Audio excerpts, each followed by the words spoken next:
All right. Go ahead and call the Joint Revenue Committee to order. Eve, would you please call the roll? Senator French. Here. Senator Ide. Here. Senator McCowan. Here.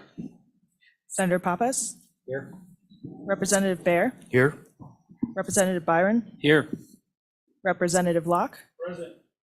Representative Northrup. Here. Representative Oakley. Here. Representative Stroner. Store. Storer, Here. sorry. It's okay. Here. Representative Strzok. Representative Zwanitzer. Co-Chairman Oh, Beitman. excuse, sorry, No, you're all good. I'm sleeping. Co-Chairman Beitman Here. and Co-Chairman Harshman. Here. Mr. All right. Chairman, you have a quorum. Thank you so much.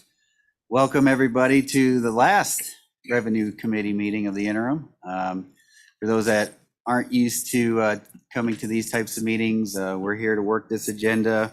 If there's a bill you're interested in speaking on, we'll have you up for public comment.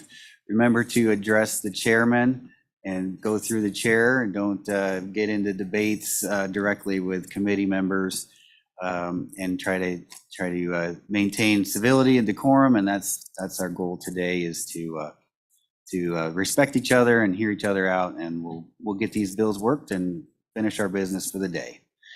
So with that being said, Mr. Co-Chair, do you have anything to add, or? No. Okay. With that, we'll go on into our first item up for business today is state lands. We have Bill Draft 24 LSO 355, leasing and sale of state lands. And LSO, Josh is going to walk us through that bill draft. Mr. Anderson, good morning, sir. Good morning, Mr. Chairman. Josh Anderson, LSO. This is 24 LSO 355, leasing and sale of state lands. If you remember back at our October meeting up in Casper, Mr. Crowder from the Office of State Lands came with a number of suggested changes to some of the statutes related to the leasing and sale of state lands that the office would like to see to help them with the administration of those lands. So getting into the bill, Mr. Chairman, on page 2 for leasing, the first change, and it's made a couple of times throughout this bill, is it adds residential as one of the purposes that they can lease state lands. Makes that clear that they can lease these for residential purposes. You'll see that change also on page 2, line 13. You'll see there's another change there. Previously, it required compliance with all applicable land use, planning, and zoning laws. This would change that to compliance with subsection E of this section, which is created below, as well as all minimum standards adopted by state regulatory agencies, including the Council on Fire Prevention and Electrical Safety. Over to page 3, you can see the new subsection E there, which says the board shall promulgate rules providing review criteria related to the leasing of state lands for commercial or residential purposes. The review criteria shall provide for the consideration of the following local government provisions, except to the extent the provisions violate the Wyoming Constitution with respect to administration of state lands. And then there's a list there of what would be considered growth policies, zoning regulations, subdivision review, annexation, plans for the extension of services, and other provisions related to local land use planning. Over to page 4, Mr. Chairman. This is dealing with the definition of recreational purposes, and this would give the Board of Land Commissioners the ability to define or to include other recreational purposes as they determine. Bottom of page 4, Mr. Chairman. This is dealing with evaluation of improvements when state lands are sold. This would add, if after good faith negotiations have occurred for a period of not less than 90 days, and the purchaser and owner of the improvements cannot agree on the current market value, then the improvements would be appraised as provided in existing law. And over to page 5, then you can see there's a definition of current market value, and that matches that was changed last year to in 369105, which is at the bottom of page 5 and over to page 6. And so then, Mr. Chairman, going over to page 6, you can see there on line 8, that is the definition of current market value that matches the one above. And then that would add a new subsection B, which would provide that for improvements made to state lands that are for a commercial or residential lease, the purpose of which is to develop and sell the land along with the improvements. The purchaser of the land shall pay the market value of the improvements unless a different value is agreed to. For purposes of this subsection, market value means the most probable price the value of the improvements contributes to the total price of the sale in competitive and open market under all conditions requisite to a fair sale. So that's the bill, Mr. Chairman. I'd take any questions. Thank you, Mr. Anderson. Any questions for LSO? Any questions? Yes, the Representative Storer. Thank you, Mr. Chairman. And Josh, and apologies to the committee, as I was at the Casper meeting, but maybe not 100% there.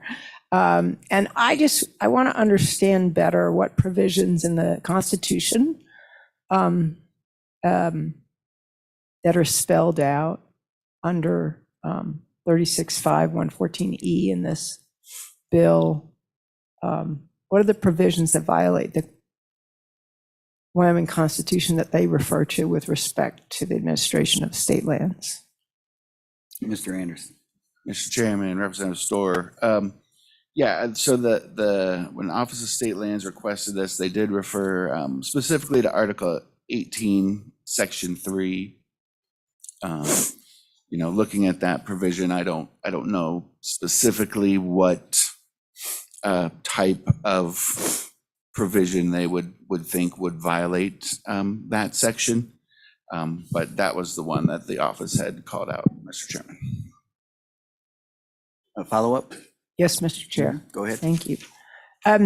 Yeah, so just maybe for discussion purposes, reading Article 18, Section 3 provides that the Board of Land Commissioners act under the direction of the legislature. That seems to be exactly the way it's done now. That seems to be the provisions that are referred to, but in any case, that's how the state has been doing it for some time now. So I'm just trying to figure out why that would be considered unconstitutional. Mr. Anderson. Yeah, Mr. Chairman, thank you, Representative Storer.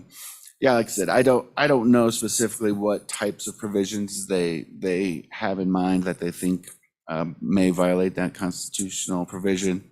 And as you note, that section does say, as directed by the legislature. So yeah, don't know if I have a clear answer, Mr. Chairman. Thank you. Do you have another follow-up, or is that a good? Okay. Any other questions down here? Seeing none. Thank you, Josh. All right, we'll move on to public comment here. Is Mr. Crowder on Zoom, Eve? You want to go ahead and let him in? And Mr. Crowder. Good morning, Mr. Chairman. Good morning. Thank you for allowing me to come in remotely. I'm happy to answer any questions that the committee has for this bill. Appreciate the committee's work and pushing forward these changes to allow the office to be responsive to opportunities when they come. As we spoke about in Casper, we're not actively trying to find any residential subdivision programs or anything like that, but we have had conversations, and those conversations stop short when we look at these legislative hurdles. So we appreciate the opportunities that may allow us to look further into those as we move forward for revenue generation.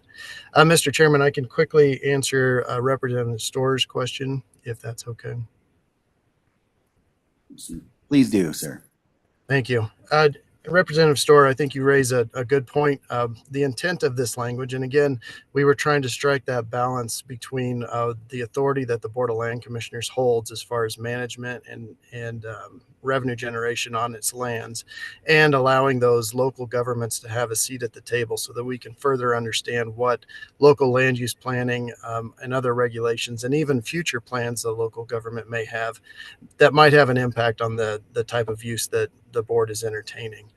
We've stolen this language, frankly, from the state of Montana. This is an existing statute up there, so it may not read exactly perfect for the state of Wyoming, but it's a great place to start, we thought, especially since it's already in play and working in that arena in Montana.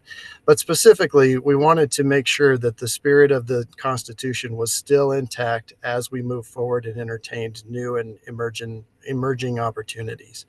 There are times when local governments may have an idea that the state of Wyoming may not follow, or restrictions that the state of Wyoming may not want to follow. But we want to strike that balance as much as possible. You're correct. The Constitution does say at the direction of the legislature, but it also says that the Board of Land Commissioners has the responsibility for all disposal, leasing, and management, overall management of those lands under legislative direction. At this time, the only place where the legislature has directed the Board of Land Commissioners to think about local land use planning and zoning regulations is within the existing statute that we're trying to clarify on page 2.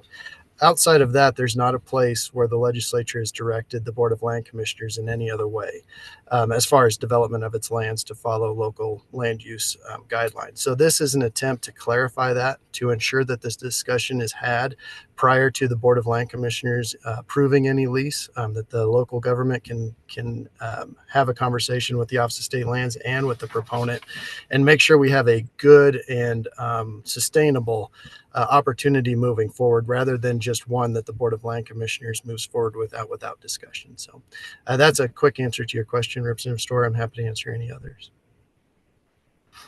Representative Storr? Thank you, Mr. Chairman. Thank you, Mr. Crowder. I guess I'm still trying to understand what provision in the Constitution you're pointing at that would require you to kind of come up with this other plan. And I guess it's worth noting that I think, at least as I know you know and I know, the question over whether the state or a local authority prevails on the management of state lands is currently being litigated. So until Judge Sharp makes a decision on that, it would seem rather preemptive for this legislation to move forward. Mr. Crowder? Mr. Chairman and Representative Storr, I'm not an attorney. I do know that this conversation has been going on for longer than that litigation has. So this is just a continuing of the conversation. Its impact on active litigation, I couldn't speak to that. Okay, Co-Chairman Harshman has a question. Thank you, Mr. Chairman. Mr. Crowder, I just wanted, if you could, these issues, first of all, why this bill is with revenue. Really, we're trying to earn more revenue from these incredible trust lands that have been with us since statehood, and to keep our taxes low. I mean, that's why it's with the Revenue Committee. 3.1 million acres. Try to maximize that. And so we've been looking at these issues. We fixed some of them, I think, in ag leasing last year, as you mentioned. But could you just maybe walk us, could I maybe walk you through maybe some of these, and you talk about each of these to the committee and the folks here in the room?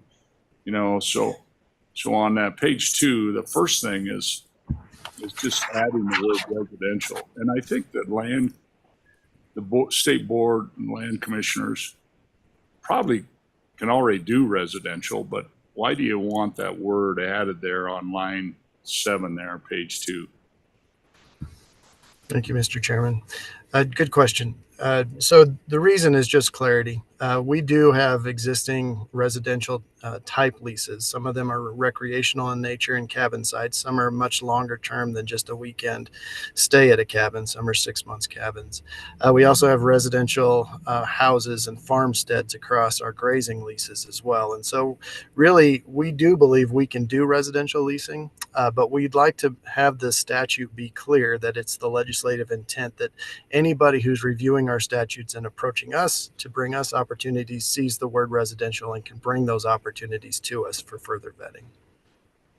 So, Mr. Chairman, so the word, I mean, residential, I think in Casper there was some debate on the committee about, well, is this the state interfering with private enterprise or private developers? I mean, explain how this, how does a current commercial, industrial, and residential, how would that happen on these trust lands, and what's the benefit then to the state?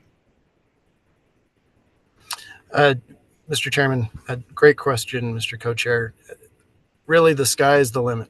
We have talked very low-key residential development, as I just spoke about, what's currently existing on state land. But we also recognize that there is a need in the state of Wyoming for affordable housing, and that possibly the state land office, through ownership of the land, could be a partner in that affordable housing conversation with local municipalities in trying to further their development of the area around. It could be lands that are currently owned by the state of Wyoming. It could be lands that are acquired for a short term by the state of Wyoming and then sold somewhere else.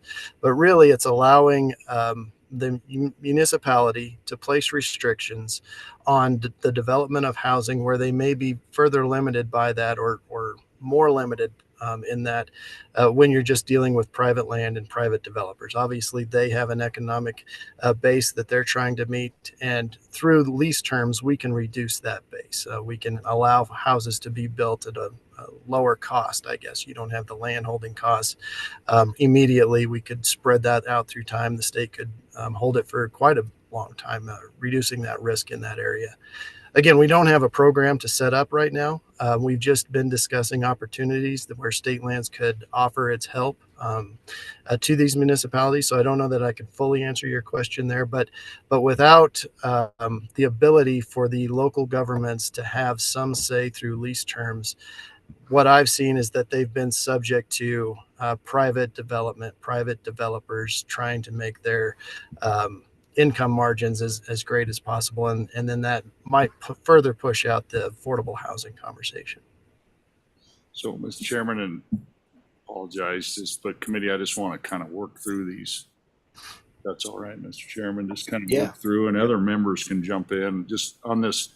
I think part of the hang up though, when we talked about, so this isn't a Mr. Crowder, some kind of competition with private industry. This is really private industry would develop just like they develop industrial, commercial on these lands. I mean, the state doesn't own any of those. And so the benefit to the state in lieu of property taxes and our lease payments, is that kind of how is that a simple way to say that? Absolutely. And I should have clarified that. Apologize, Mr. Chairman, but yes. So the state of Wyoming is simply offering the land. Private developers or whoever else would come in and do the actual operations on the land. The state of Wyoming wouldn't participate in the cost of those. It's just simply offering the land. And in return for that, we are getting or giving possibly friendly lease terms to the extent possible, but then acquiring those lease payments as well. And the longer that we can retain ownership in a development scenario, the value of that property increases. Those lease payments could increase, as you said, Mr. Co-Chair. And if at some point in time we do need to, or the intent is to sell the property, you're selling a higher increased value asset than you are just with it being vacant land.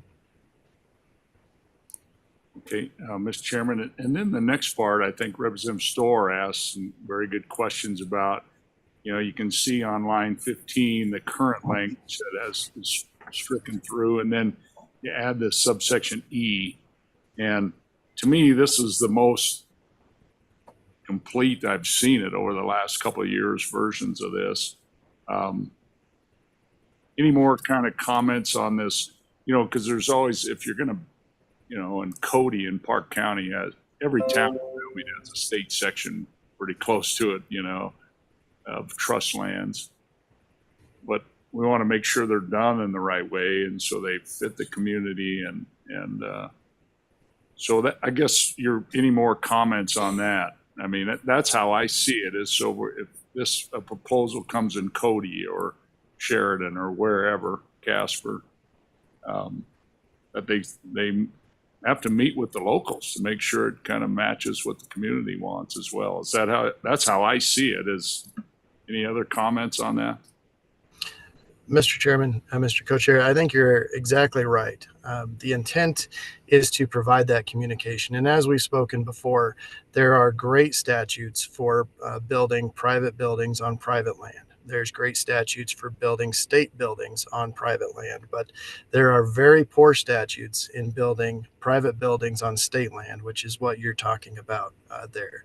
And so our intent is to pull from those other statutes that are very well written and very informative, and allow that clarity to be provided to those who would like to develop on state land. Right now, when they approach our statutes and their rules, they really don't know what playbook to play by, and this clarifies that, the minimum standards that have been adopted by the state of Wyoming. And then adding subsection E, as you mentioned, allows those local governments to have a seat at the table to review the proposal, to give comments on that proposal, and address any of the concerns that we've heard through time as we've tried to develop state lands that are points of critical concern for local communities. Okay, and I, it's the first I've seen, Mr. Chairman, that, we're particularly on line 10, a growth policy or neighborhood plan. I've never seen that. And you said this was there's been some angst on my part to include that. But I think if we think, and this is Montana language that's been adopted, I probably live with that. But I think then flipping over, Mr. Co-Chair, to page 4, again, expanding the definition of recreation. I mean, we have in there campsites, parks, recreation, golf courses, youth groups, winter sport areas. Why this more expansive language? Do you think it's necessary for the 5 elected Board of Land Commissioners to have? Mr. Chairman, Mr. Co-Chair, it's simply another cleanup. This statute, I'm not sure of its age, but it's older than the types of uses the Board of Land Commissioners is being asked to consider. We're being asked to look at adventure races and target shooting, and some of those things expand into the leasing realm and not just in a temporary permit situation. Another example would be a shooting range. And so simply this request is to clarify that the Board of Land Commissioners is being asked for recreational accommodations on state lands that are greater than what the statute currently states. So just trying to encompass everything. Okay, and then Mr. Co-Chair, moving on, the bottom of page 4, and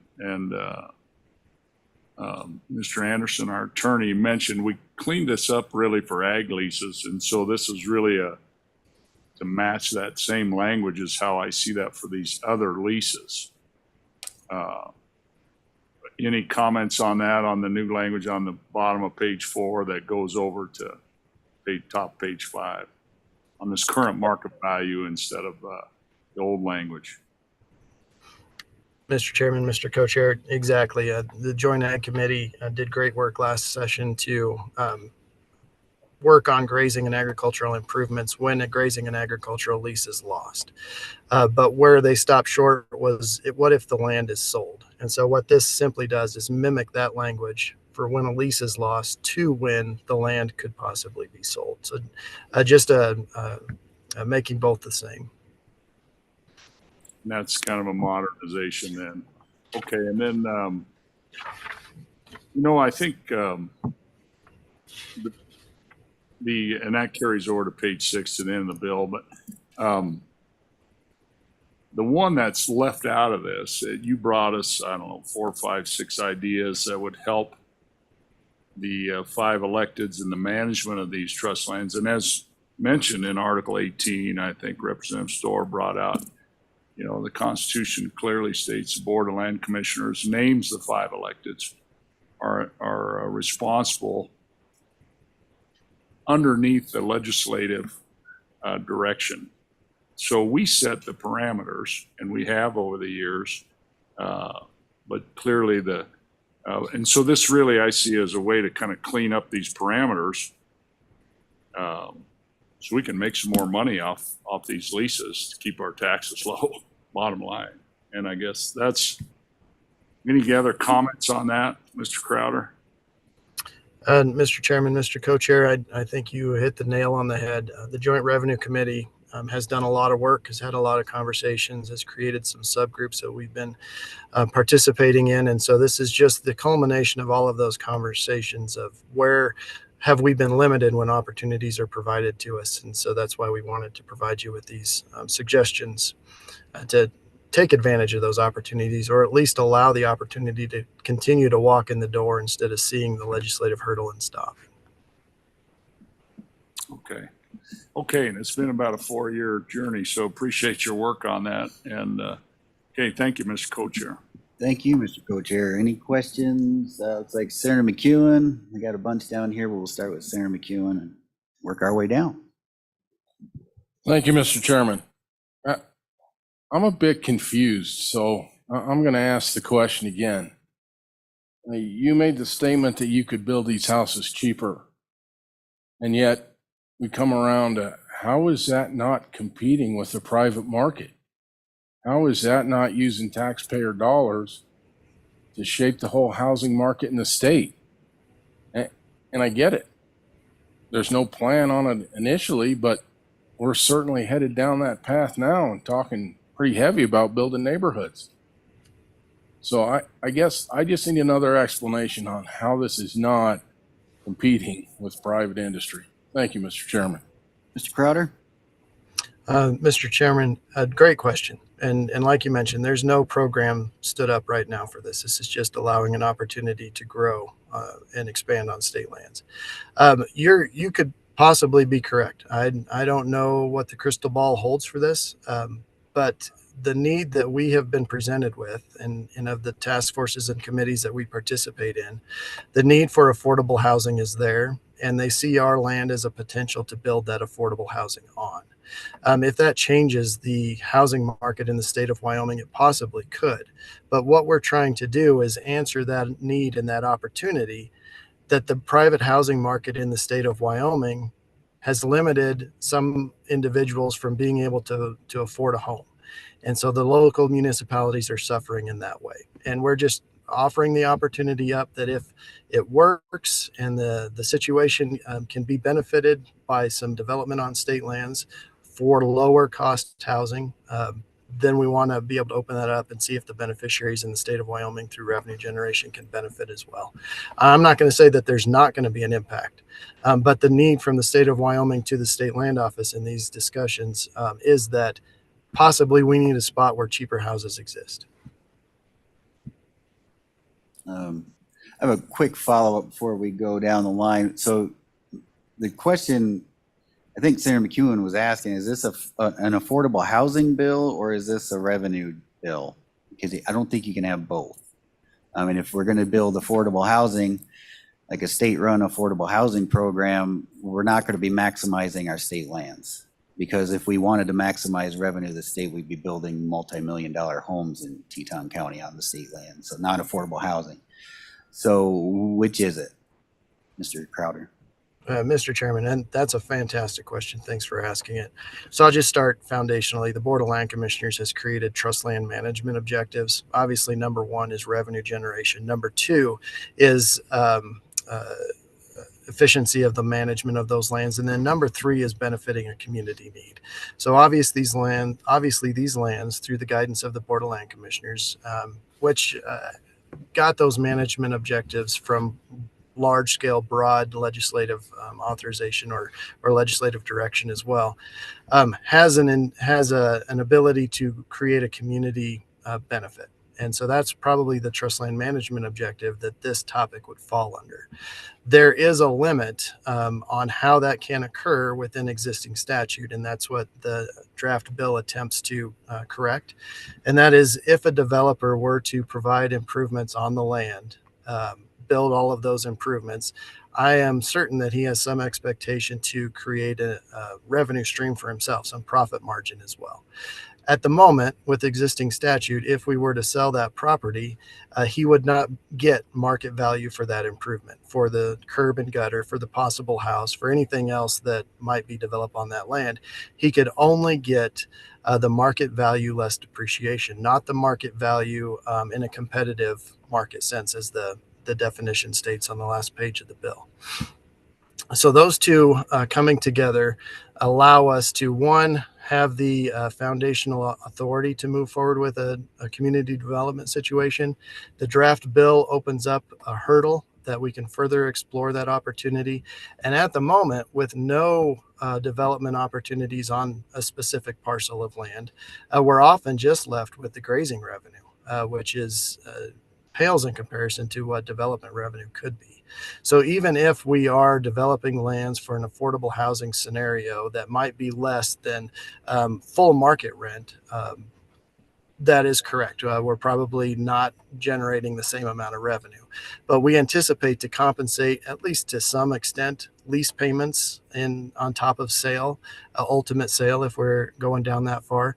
So again, speaking about things that we haven't fully vetted out, but there is all of those components at play within this draft bill that do all kind of need each other to move forward. Thank you, Mr. Crowder. Senator Ide. Thank you, Mr. Chairman.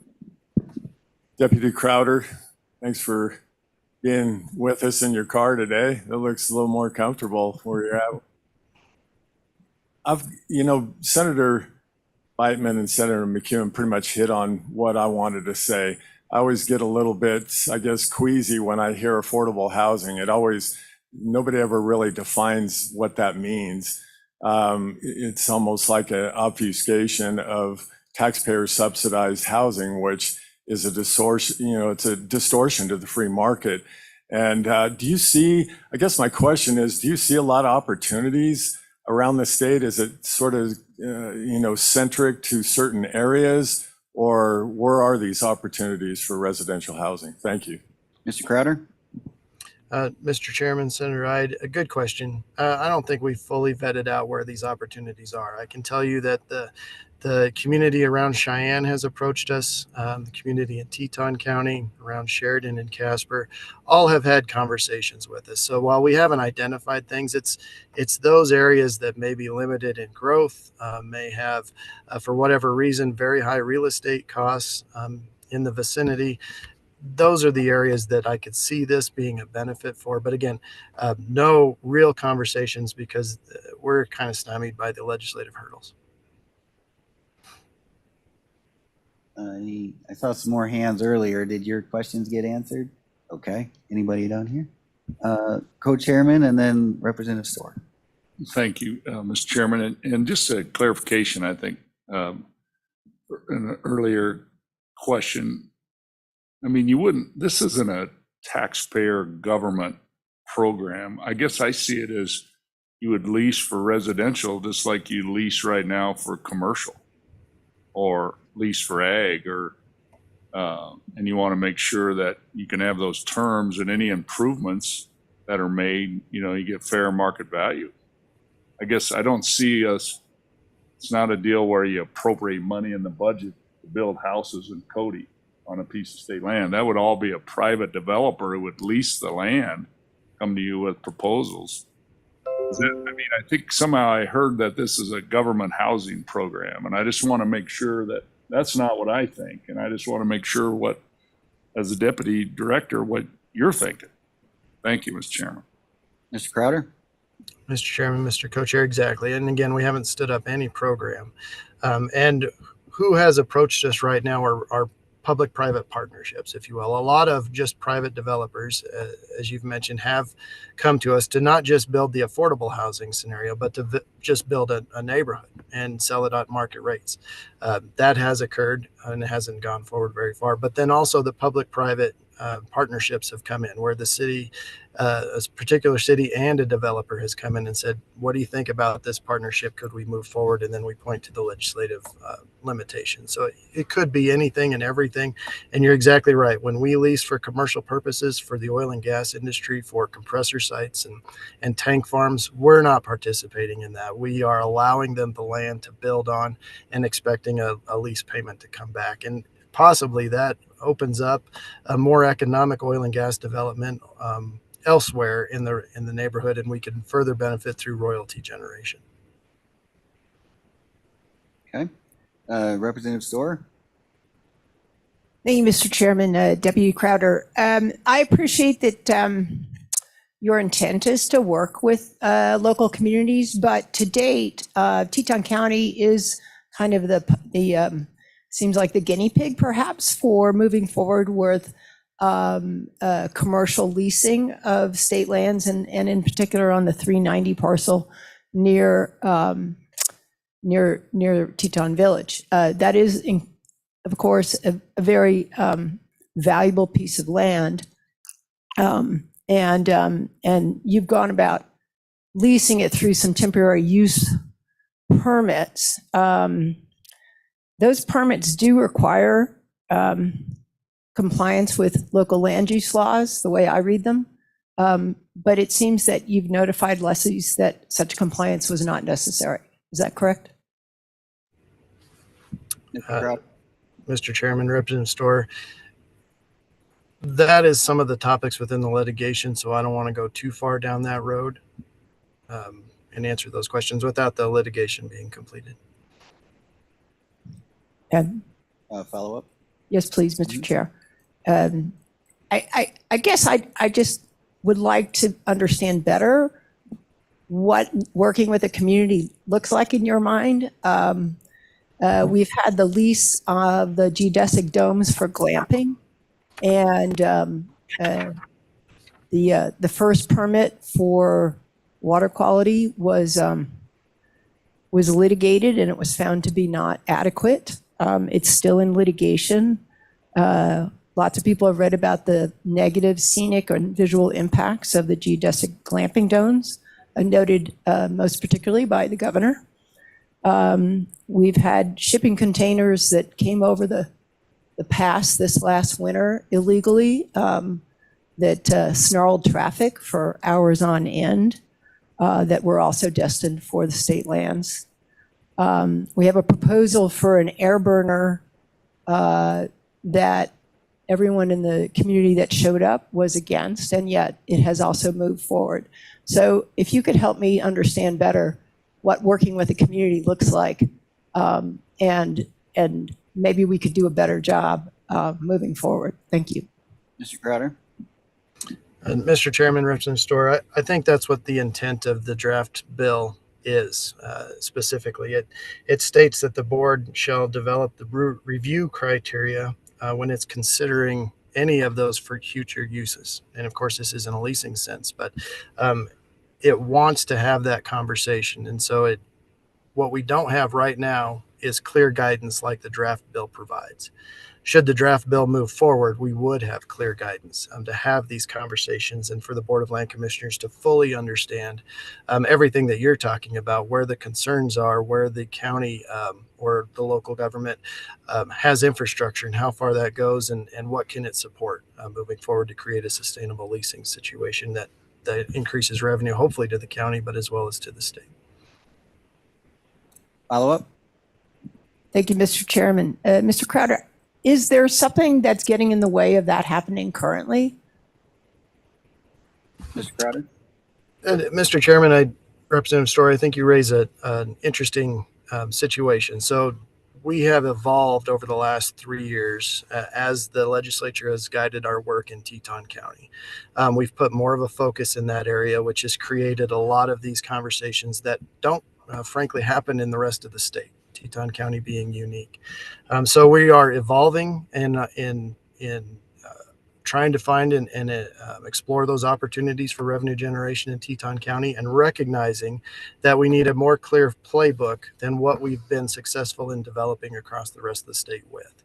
And so this is our attempt, looking at what other state land offices have done across the state, specifically the state of Montana, to further evolve and create that collaborative, straddling both sides of the line of local government involvement and Board of Land Commissioners' authority for use of those lands.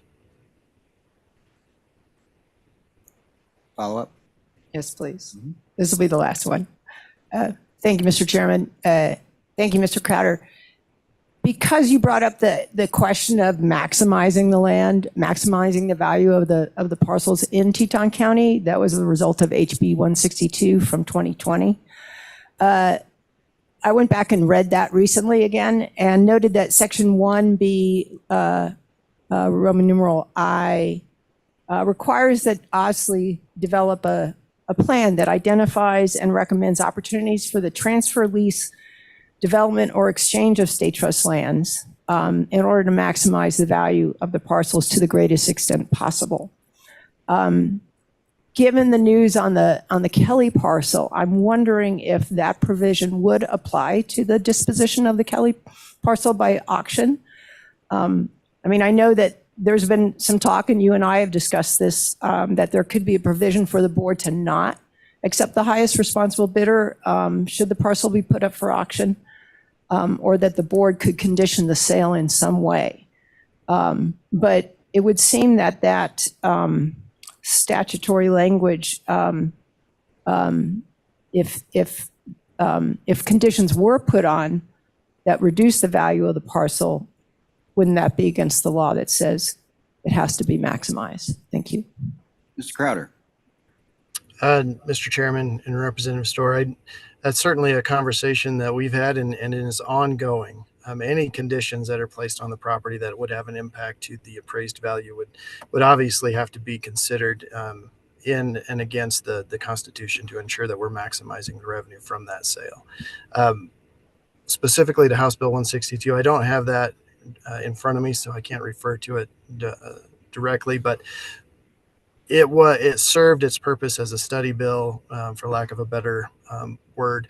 It allowed us to move forward and understand what the opportunities for development were in Teton County on those parcels specifically, but it didn't give any further requirements or doesn't have any further authorities past that. And so we did provide a very a plan of all the parcels within the area based on the opportunities that we were given in that study, and felt like we've complied with the spirit of that legislation and feel like its authority has expired. And so we're moving on to the next steps of how do we keep moving on as the legislative intent showed us.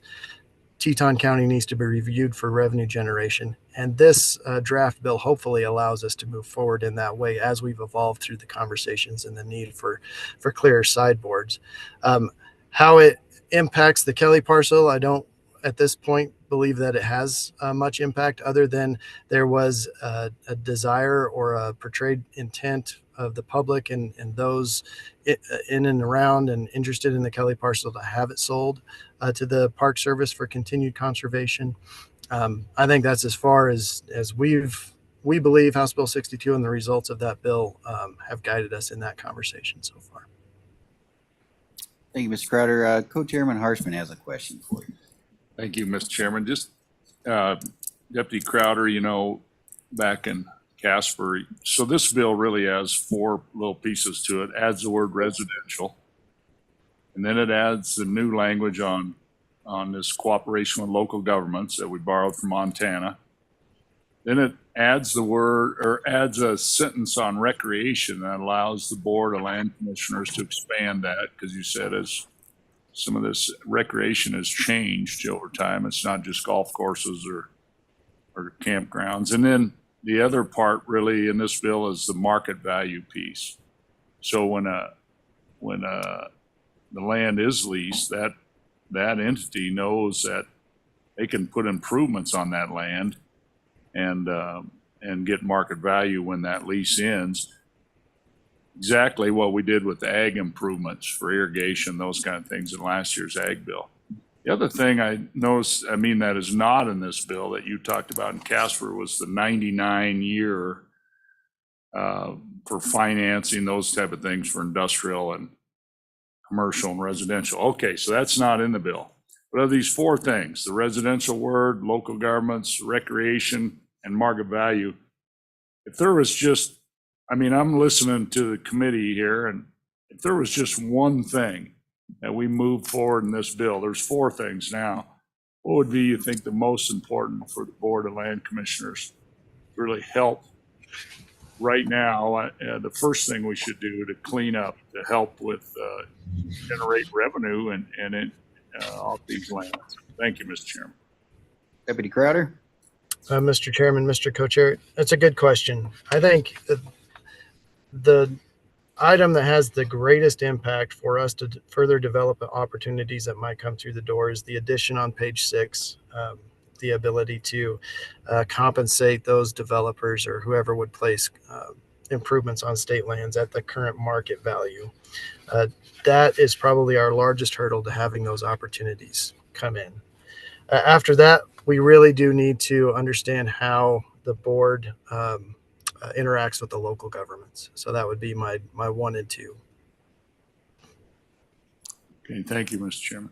You're welcome. And as a follow-up to that, so that fair market value piece, is that the affordable housing piece you talked about earlier in the public-private partnerships?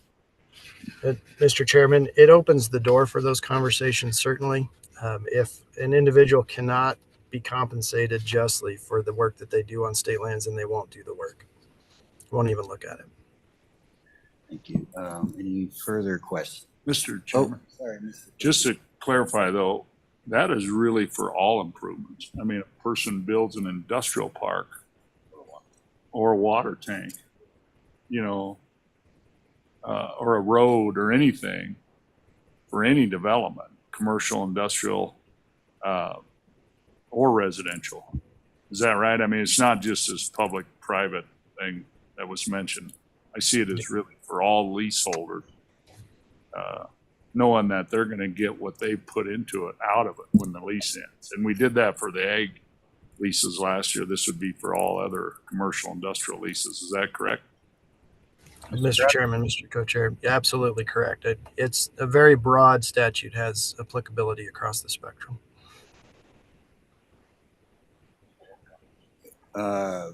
Senator McEwen? Thank you, Mr. Chairman. I'll be very brief. It appears to me we keep throwing around this public-private relationship. I'm not a big fan of that. Are we not, in fact, picking winners and losers? If Ted develops something and Joe develops something and Ted gets the government contract and the cheap land and Joe doesn't, I go back to it just seems like we're growing government and we're picking winners and losers. Would you agree with that or not, Mr. Crowder? Thank you. Deputy Crowder? Mr. Chairman, I'm not sure that I can fully agree or disagree with that because we haven't seen what the proposals would look like.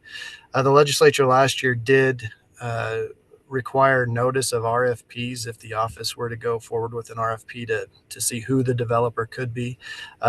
That allows everybody to know what's going on, and all the developers who are involved in that business, if it's affordable housing, residential by itself, or some other commercial venture, would know that opportunity exists and would have the opportunity to bid on it. And then the Board of Land Commissioners can select the best outcome out of that. Okay, thank you. Any further questions for Deputy Crowder?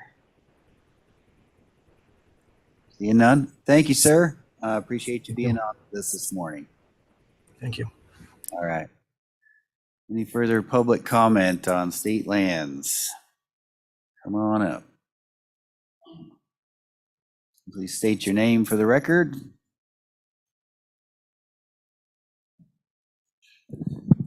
Thank you, Mr. Chairman, committee. Dan Sobrowski, Casper, Wyoming, actually bar none, Wyoming. Sitting there, some questions came to mind. I'm not sure if protocol here, but they seem to be questions Deputy Crowder would probably be able to answer, but I'll fire some off and maybe you can direct somebody to, if available, to answer them. I didn't notice a fiscal note on this possibility. Does anybody know the possible revenue this may generate? Ballpark. Anybody want to take a stab at that? LSO, do we have a fiscal analysis done on this bill yet? Don't see Mr. anything. Chairman, I think, Mr. Chairman, Mhm. Mr. Sprosky, thanks for being here today. I think it's like all these, you don't know until they come forward. So I don't think it's like it's not a specifics thing to say, hey, we're going to lease the Kelly parcel for a casino, and this is the money we can make. Because it's not a specific thing, but we're just trying to really, if there's a hurdle out there in our statute, because we set the parameters as the legislature for this Board of Land Commissioners to work these lands for the benefit of Wyoming's people. So that's all we're trying to do. And I think, it comes back to this market value thing. And you think about if you're you're an oil company and you want to build a road and tank farm or whatever, you want to know that when that lease ends, do I get contributory value like it says now, or do I get market value at the end? And I think that's an important thing when you go into a lease. So that's really kind of, but to answer your question, I don't think there's any way, unless you had a specific lease idea, like a truck stop on the interstate or something like that. Thanks, Mr. Chairman. Thank you, Mr. Co-Chairman. Continue on, Mr. Zabrowski.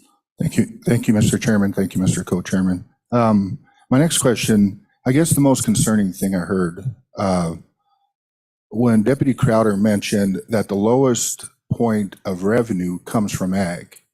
It's very concerning. So are we looking to ace out ag in lieu of the better money from developers? Because again, it seems like with this, the possibility of one of our legacy industries being under attack to benefit land development, I don't think Wyoming should go down that road.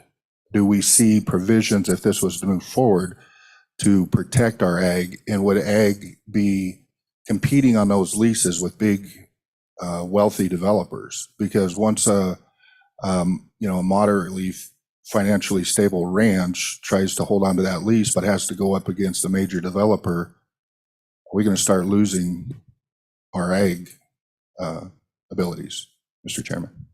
Thank you, Mr. Zabrowski. Those raise great questions.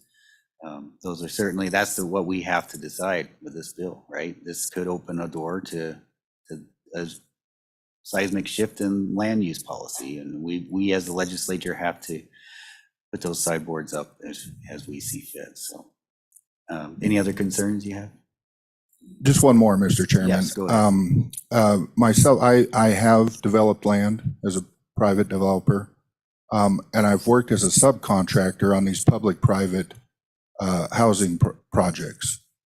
The idea, and it was kind of brought up, the competition level between a private developer, especially somebody that's not of means to compete with the big developers, when they can, it's a complicated deal, these private public land or housing projects. The red tape involved, I would assume, going after the lease of a public land, just again, the level of competition, the local developers in that area won't be able to compete in a private market venue against this type of development. And so it really concerns me, again, without even more restrictions, what that means. I mean, is it all state lands open to this development or just those that border municipalities? Because it seems to open up a door to become a free-for-all, as long as you're of means to do it. But those are my concerns, Mr. Chairman. Thank you. Thank you so much. Is there any questions for Mr. Zabrowski? Thank you, sir. Thanks for being here. Jeremiah, you want to go next? Mr. Riemann? Good morning, Mr. Chairman, members of the committee. I'm Jeremiah Riemann here on behalf of the Wyoming County Commissioners Association. Appreciate the opportunity to address this particular legislation. Although it's beginning to feel like a game of whack-a-mole, this bill has come up a number of times through the years. I believe portions of it were considered 4 times in the House last year and defeated. This bill was also eliminated from consideration by the Management Audit Committee earlier this interim. But with that, Mr. Chairman, where my issue lies with this bill, of course, is relative to the provision on page 2, where we remove all applicable land use planning and zoning laws, and then begin to add in the language that's there, as well as on page 3. Mr. Chairman, the issue is that it's multiple fold. One, this language that's inserted in particular is intended to ensure that the building is built to some standard. But that's not all of what local government is looking at. Certainly that's one portion of it, but there are a lot of other considerations that go into developments at the local level: fire protection, emergency medical services, water and sewer services, public roads, storm drainage, easement utilities, solid waste. I could go on for quite a bit here in terms of the considerations. And what we've heard from the department, particularly at the last hearing before management audit, is that the language on page 2 and 3 really is designed to allow them to pick and choose what they want to apply to the particular development. And I think that, to Senator McCune's issue, is where we run into that public-private or private-private issue. A private developer developing on private land is going to have to consider what the local regulations are. Here, a private developer gets to go and pick a piece of parcel, a state parcel, and work with the department to pick and choose which of those local regulations they want to adhere to, which makes it a lot more developable, though, than the private land that might be next door. I could go on a bit here about this particular provision, but I'd ask you to remove that. There are other parts of this bill that we really don't care about. The residential potential for workforce housing. I'm not going to get into affordable, but workforce housing is a true need in our communities. But this issue on page 2 and 3 is something that we can't support, and we'd ask that you remove from this legislation. And with that, Mr. Chairman, I'd stand for any questions. Thank you, Mr. Riemann. Any questions? Representative Bear has a question. Thank you, Mr. Chairman, and thank you, Mr. Ryman, for being here today and representing your constituents. This may be anecdotal, but I've seen in issues with the solar power, which is usually out in the boonies, and they are required to go through the state fire department to get approvals, and it's created huge delays in these people's ability to get their development done. Whereas when they're inside of city limits, usually the city fire department handles it, and it's usually very expeditious. And so I agree with you that there needs to be some concerns, but are you concerned about that, where your constituents have much better resources than the state does, even to get the development moving faster? Mr. Riemann? Mr. Chairman, I think that's an absolute consideration. You can take the Teton County example that we have right now. There is an issue of who has authority over some of those permit issues, and the developer has no clue who to go to. If we weren't in this argument and in the courts, we would know where we would go. We would go to the local government, and they do have resources in order to process those permits. And so, yeah, it is our suggestion that this stay at the local level. Any questions? Further questions? Yes, Representative Byron. Thank you, Chairman. Mr. Riemann, can you speak more to, you spoke about private versus the state land issue and what the standards might be to build, for example, and we could talk about building anything, but where I'm getting some hang up here is page 2, line 17, the minimum standards. I think if we're going to go about this with minimum standards, that isn't putting our best foot forward. So, I guess, in your eyes, do you believe that there's an opportunity here to amend this, or maybe even hopping up a few lines to page 15 and bringing back some of the stricken language back into the bill to make it more palatable, or do you have a comment on that? Mr. Reaman? Mr. Chairman, Representative, great question. I'll be honest, the additional language needs to be removed. We need to bring back the stricken language that is here. I've offered alternatives to the department in the past that have not been accepted, trying to find some solution here. And I really come back to this easiest solution is to keep the stricken language there and do nothing else. Any further questions for Mr. Reaman, County Commissioners? Seeing none, thank you, sir. Appreciate you being here. Mr. McGagna, welcome. Thank you, Mr. Chairman. Jim McGagn with the Wyoming Stockgrowers Association.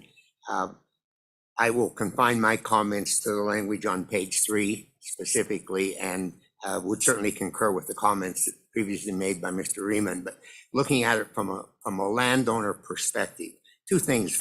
First of all, I find it rather strange and unique to find a specific reference to the need to not violate the Wyoming Constitution. That provision applies to any action done by any state agency, done by any board, done by this legislative body. So perhaps I'm suspicious, but when I see it quoted here, it looks to me to be an effort to put an added emphasis on the constitutional direction to optimize the revenues from these state lands and maybe give that a higher level of preference than even anything else in the Constitution. So that would be one concern I have.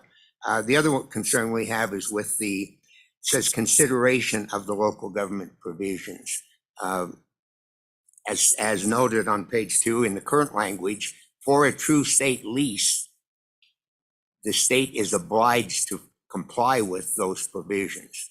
Now, in the case of the Teton County parcel, the state avoided that by issuing temporary use permits under conditions that certainly to us were inappropriate when they should have been issuing leases. But had they done so, they would have been bound by those provisions. But overall, I think the perspective we have on this is, if you look back over the history of the administration of state trust lands in Wyoming, the state has always acted, the board has acted as a good neighbor to the private land community in the state and to everyone else.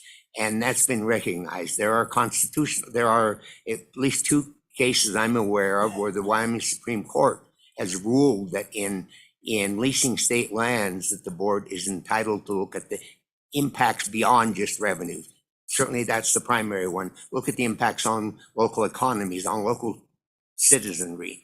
And I think as we move in this direction, away from the local planning and zoning and various other regulations, that we're losing, and I've seen in recent years, we seem to be losing that good neighbor spirit that's so important here in Wyoming. And just say consideration of these provisions, it's so very easy to say, oh yeah, we considered them. There's no burden of proof to say that we considered them and here's the reason they're inappropriate being applied here or anything. It just, we consider them. And so we would object to this provision strongly as it's written, would suggest if you feel there's a need to give a little bit of flexibility, although it may already exist, would be simply to provide in that section to say the review criteria shall include the ability of the board to petition the local government for an exemption. And on a case-by-case basis, an exemption may be appropriate, but an across-the-board authorizations to effectively ignore all of these is simply inappropriate and inconsistent with being a good neighbor. With that, Mr. Chairman, I'd be happy to entertain any questions. Thank you, Mr. McGagna. Co-Chairman Harshman. Good morning. Thanks, Mr. McGagna, for being here. And so my question is, and I think we're hearing loud and clear on that, about the market value piece, that fourth part of this bill. What's your, we changed that. Joint Ag had the bill last year, changed that. Basically, this would be a mirror process and with commercial, industrial. Here's where I think I'm thinking of this bill, it's got 4 parts, thinking what if we skinny this bill down to just that one part and kind of cleaned up that market value piece going forward? What's your thoughts on that piece, the last part of the bill, which starts on page 4, line 12, and goes through the rest of the bill? You know, I think the language is identical really to what we did last year in the ag leases, using current market value for those improvements for the lessee. Mr. Chairman, Chairman Harshman, in general, I don't think I see a problem with that. I think that one does make sense. That's a comfort level that anyone leasing state land should be able to have, whatever it is. I'm not sure about this because I didn't go back and make the comparison. Certainly, we were very supportive of the changes we made with regard to ag leases last year. As I recall in that one, we did change, of course, to using market value, but it then further provided that if the parties couldn't agree on the value and of improvement, that then that would be determined by the board or recommendation of the director, but especially by the board. So in that sense, I think it's different, and I don't believe that one applied for the appraisal process, which I actually like here and would prefer it was over there as well, perhaps. But Okay, thank you, Ms. Co-Chair. That's interesting. I can't remember either. I was thinking it was the appraisals, but if you couldn't agree, come to an agreement within 90 days, so you could at least have an end to the process. But we can look that up, and maybe we can correct that on the ag side too, if we can get a piece moving forward. Thank you, Mr. Chairman, Mr. McGagnon. Senator Ide. Thank you, Mr. Chairman. Mr. McGagna, good to see you today. Do you see, with Wyoming stock growers, and say you had a hypothetical of a rancher that had, grazing lease on, and they've had it for 100 years or, for whatever length of time, long period of time. And a scenario came in where the state was looking at doing a residential development. How do those interact together? I mean, the priority of that rancher that's been there forever and getting maybe bumped out of the front of the line from another opportunity. Could you comment just to kind of clear a little bit up there how the state land board would handle that and how would stock growers look at that situation? Thank you, Mr. Chairman. Mr. McGagnon? Senator Beitman, Senator Ide, that's one that really concerns us. Of course, as you've mentioned correctly, there are parcels of state land that have been under lease and become an integral part of a ranching operation. When a rancher goes out there and grazes, he doesn't distinguish the state land from his private land. It's all used together in a sustainable manner, and those become an integral part of the ranch. One potential avenue there is if a rancher had the ability to acquire the state land through a purchase or an exchange, and then he controls it and wouldn't have the development on it. The one problem we've seen with that is exchanges are complex and difficult to do, but they do work in some instances. The problem with an outright offer to purchase is then you come back to the provision in Constitution that the land has to be sold to the highest bidder. And if someone wants to buy it for a different person, that rancher probably can't meet that bid. But if he can do an exchange with some other land that he has, that's one avenue.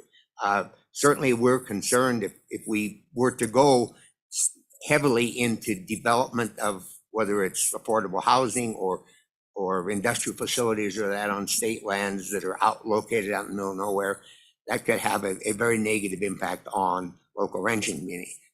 Frankly, I don't know that in compliance with what the obligation is for state land that we can preclude that from happening. I think that there's a certain amount of risk in some cases it's going to happen, but at least if it can be done in a fair manner, that the state isn't assuming some advantage over a private developer, such as being able to avoid local land use regulations or anything else that the board may choose to grant that would put the private developer at a disadvantage. I think that's one way we can at least minimize the risk of those impacts.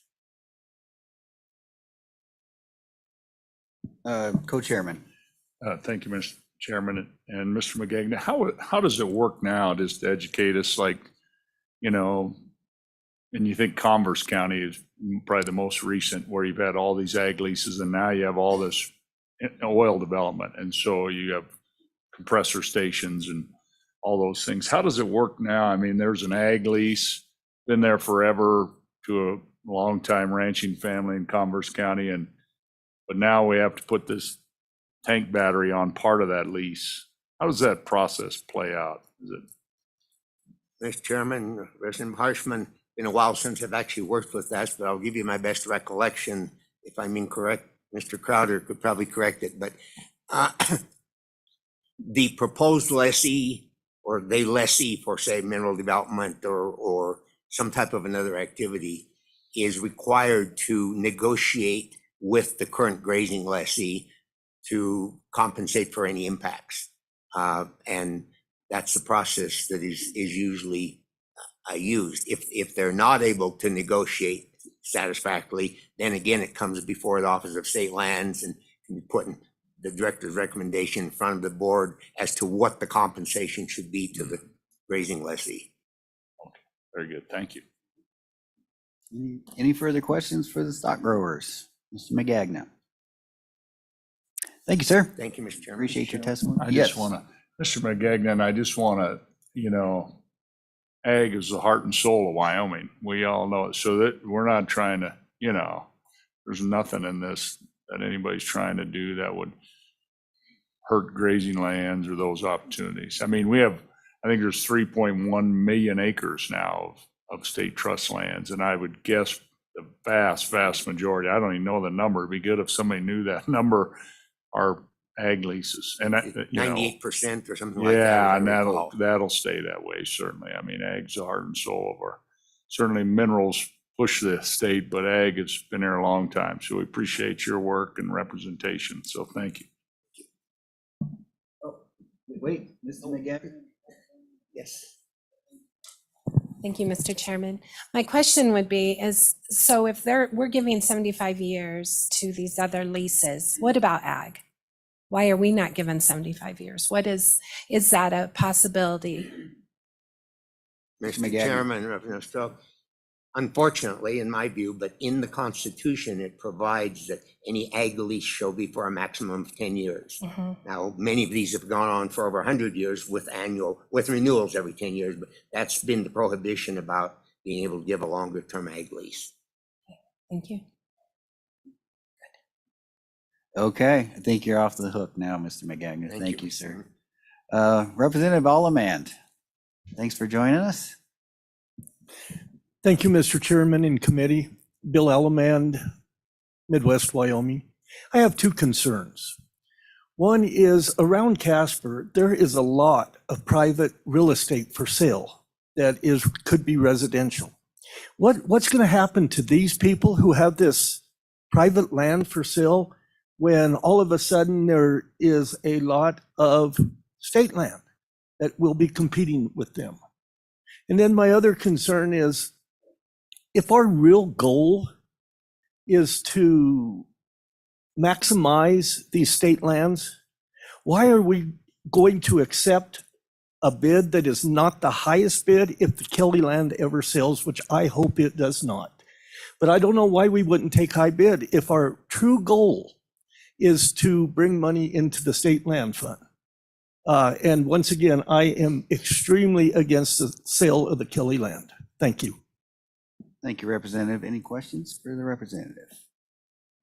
Yes, Co-Chairman Hart. Glad you brought up the Kelly lands, Mr. Chairman, and got a little amendment to this bill that I've distributed to the committee on that. But Representative Stoll will probably talk about it, but agree 100%. But it will be auctioned to the highest bidder. That's the state law, right? It has to go to the highest bidder, and that's truly the scary part. And first of all, that it could sell way too low. And the appraisal, I think, we'll talk about that later. But, I won't get into it and burn committee time, but I think that appraisal piece, but it has to go to the highest bidder. That's statute. And it 100%, I hope that proposal is withdrawn from the state land board. The most valuable section of land in the whole 3.1 million inventory of trust lands for the people, right? And so we hope that it's withdrawn. So thanks for bringing that up. Thank you, Mr. Co-Chair. Any further questions for the good representative? Thank you. Thanks for being here. Mr. Moline. Thank you, Farm Bureau. Mr. Chairman. Brett Moline, Wyoming Farm Bureau Federation. I'd like to start with some specific questions to the bill. On page 3, on line 11, it says local government. When I think of local government, I think of anything below the state level. So counties, cities, weed and pest, homeowners associations. I don't know if they're considered local government. I don't know the answer to that. And that is something that I think needs to be looked at, that if it does include, I think I would appreciate the weed and pest being in there because that's an important part. But, what do you actually mean by local government? I know I'm being awful nitpicky, but I do recognize why this section is in there, having listened in on the regulatory reduction task force. There's been some indication in some areas of the state, the regulations by the counties and or the cities has caused a sharp increase in the cost of development. So I understand why that's in here. I don't know if this is the right way or not, but I understand why it's in there.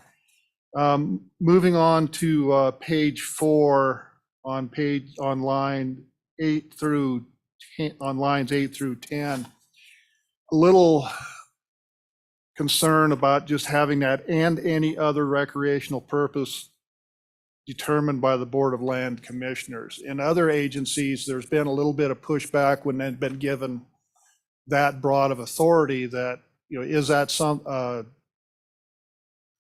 responsibility, authority that you want to take away from the legislature and give to the land commissioners that any other, because then it would be up to them. In other agencies, we've had some concerns that, well, it's up to the agency, it's not up to the legislature, it's not up to the people that were elected. As far as the current market value, I've never liked that term. I think it's when you have to define what should be an acceptable term. In this section on page 5, the value of the improvement at the time of the sale after the remaining useful life of the improvement is considered. I didn't like it last year and I don't like it now, because if it's market value, it's market value. What is it worth? Is it replacement value? Is it market value? And you've taken kind of mixed those terms together. And I know it's defined under statutes, but in visiting with an appraiser, that's, you're kind of mixing two different terms. I didn't like it last year. I don't like it now. I guess I lost last year. I might lose again on this one today. But as far as a term to use, I like the term market value used on page 6 on line 21. I mean, there you just say market value. I do have some questions. Do you want to be, I know one is for if a lease is terminated, the other one's for the sale of the property, but you seem to be mixing two different terms, two different definitions of what you're going to pay somebody. And I think consistency would be the key on that. As far as specific questions on the bill, that's it. I would like to move on to some more general comments. I understand why residential wants to be added to this, because part of the charge of state lands for the school trust lands to generate the maximum income they can. But some of the negative externalities of adding residential in there, the other uses, the commercial, the recreational, industrial, they're somewhat self-limiting. You're not going to develop an industrial facility somewhere where it's not needed. It's going to be close to where you need it. In the same way with commercial, it's going to be someplace where people can get to it, in kind of the same way with recreational.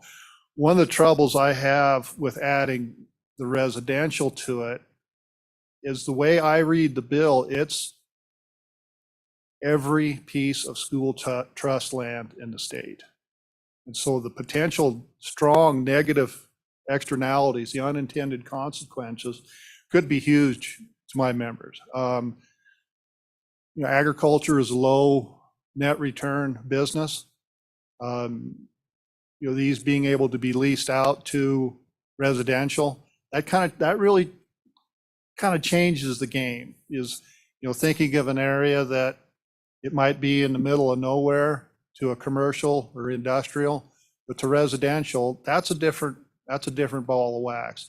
And the potential negative impact to not just my members, but other aspects of the general economy.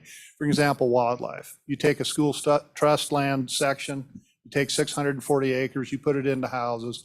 I realize it's only for 75 years.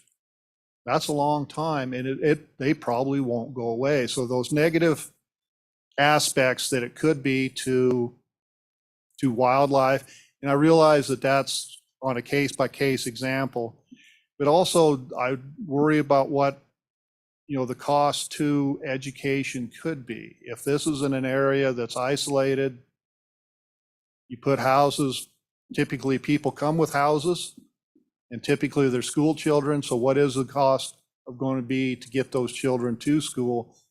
We're already facing an issue in North Albany County where there's an isolated people that don't feel like they're getting their educational value. And so I worry about those costs. I have been accused by seeing black helicopters, but I have seen them before.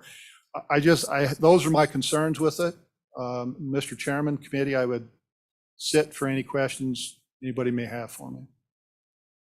Thank you, Mr. Moline. Mr. Co-Chairman.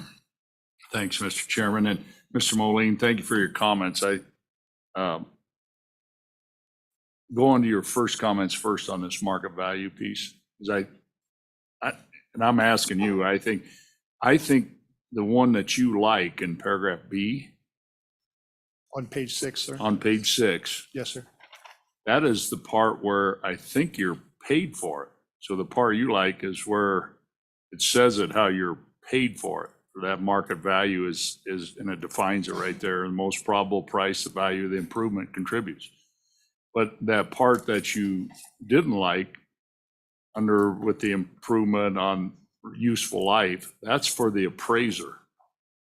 So that's why they're different, I believe, and that's why they were different last year. So the appraiser operates under a different, how you say what it's worth, but the payment piece, that's how I read it anyway. Any thoughts on that? Or thanks, Mr. Chairman. Mr. Chairman, Co-Chairman Harshman, the way I look at it, the owner of the improvement is still looking for what are they going to get paid. Because if it's in a lease, the way I look at it, the first part is if it's a lease that goes away. The second part on page 6 is if that parcel actually sells. Maybe I'm misinterpreting that. But either way, you're looking at what is, for lack of a better term, the owner of those improvements going to get paid when he no longer controls the land. So but that's why I think, Mr. Co-Chairman, you're kind of mixing two terms. They're different situations, but you're kind of looking at, they might not be full family, but like either first cousins, so they're very similar. Thanks, Mr. Chairman, and that maybe our staff can help us. And I appreciate your comments on that residential and bordering a community. And one of the committee members said that, and I think you're right on that. That'd be a scary deal.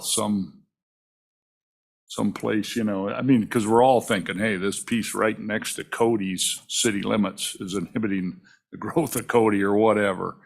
That's what everybody's thinking. It's not the place out in the middle of Converse County or middle of Teton County or wherever, Johnson County. So appreciate you bringing that up. Thank you, Mr. Chairman. Mr. Chairman, if I may, when you're looking at residential, this isn't limiting it to affordable housing. This is housing, the way I interpret it. That next step could be different, but thank you, Mr. Chairman. All right. Well, thank you so much, Mr. Moline. Appreciate you. Mr. Chairman, committee, thank you for this opportunity. All right. Any further public comment on the state lands issue? Come on up, please.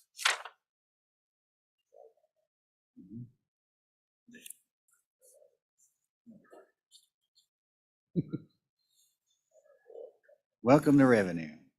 Please introduce yourself to the committee.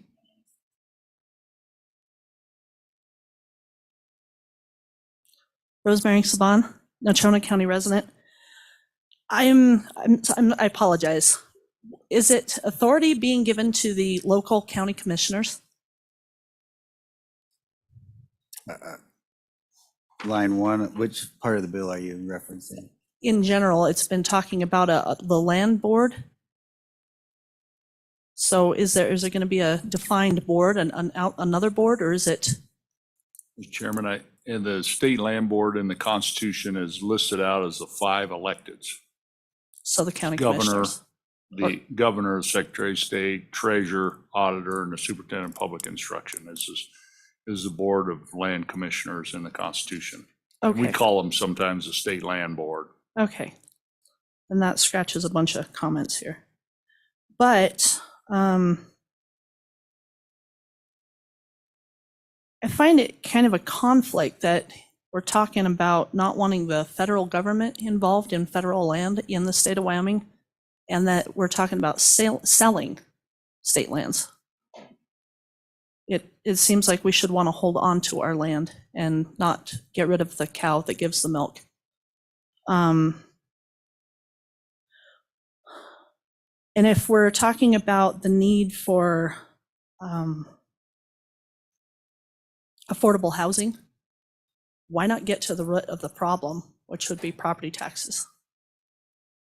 Was what I wanted to say. Thank you. Thank you.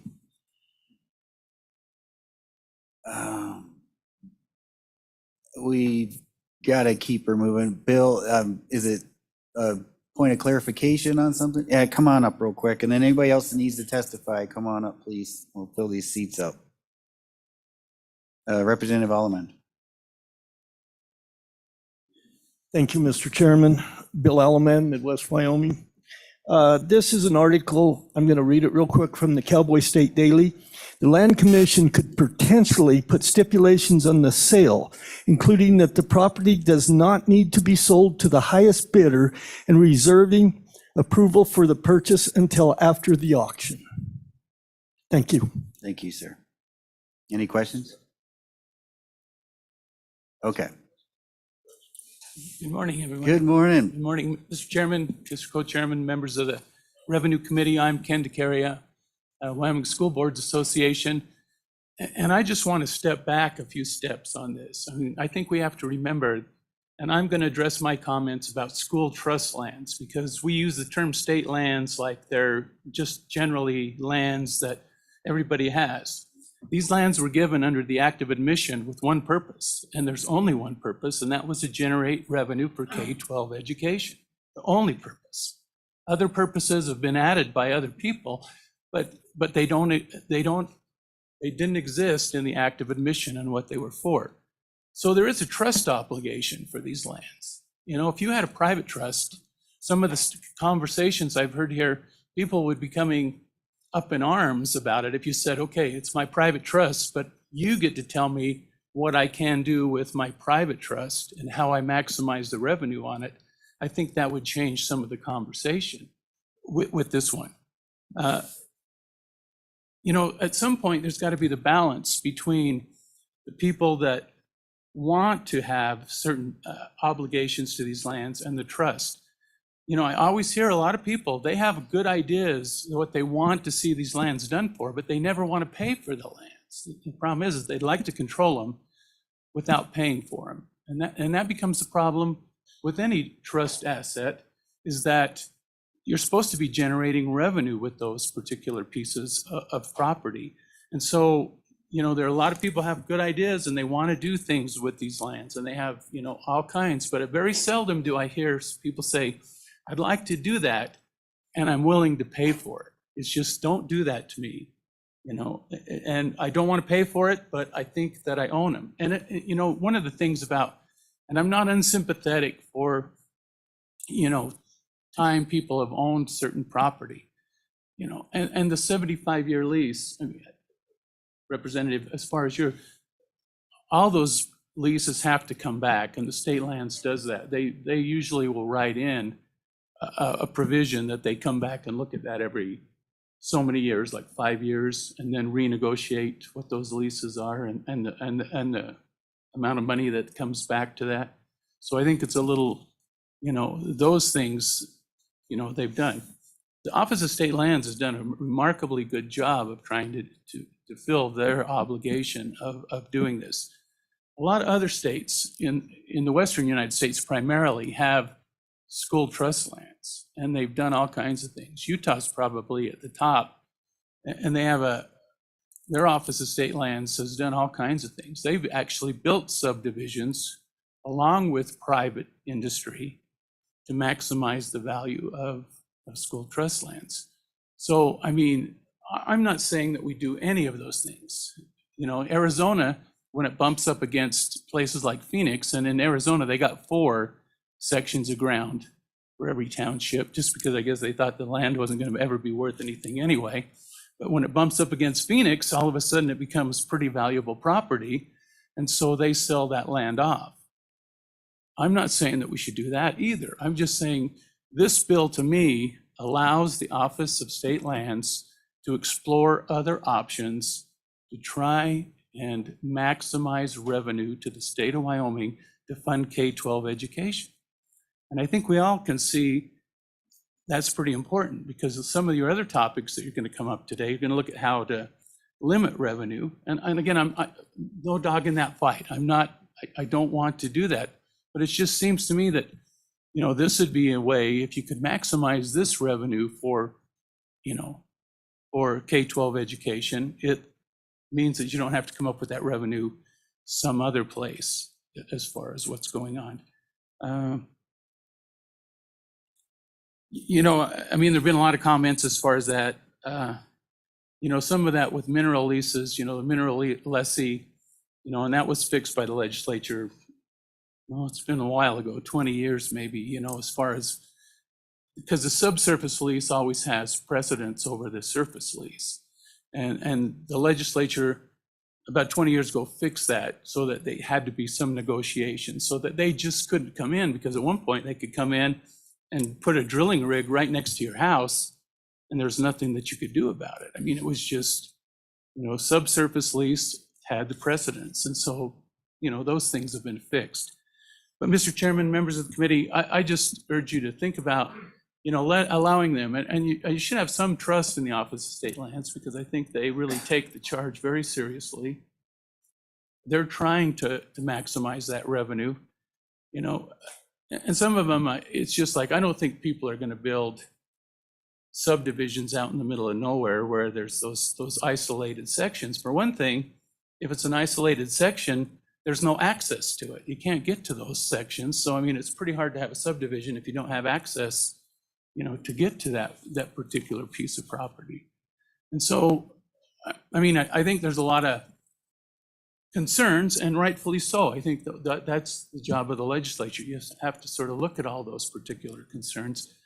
But, Mr. Chairman, I just wanted to refocus it that, these are supposed to be to generate revenue for K-12 education. That's why they were given. That's why the state of Wyoming has them. And happy to answer any questions, Mr. Chairman. Thanks, Mr. DeCaria. Any questions?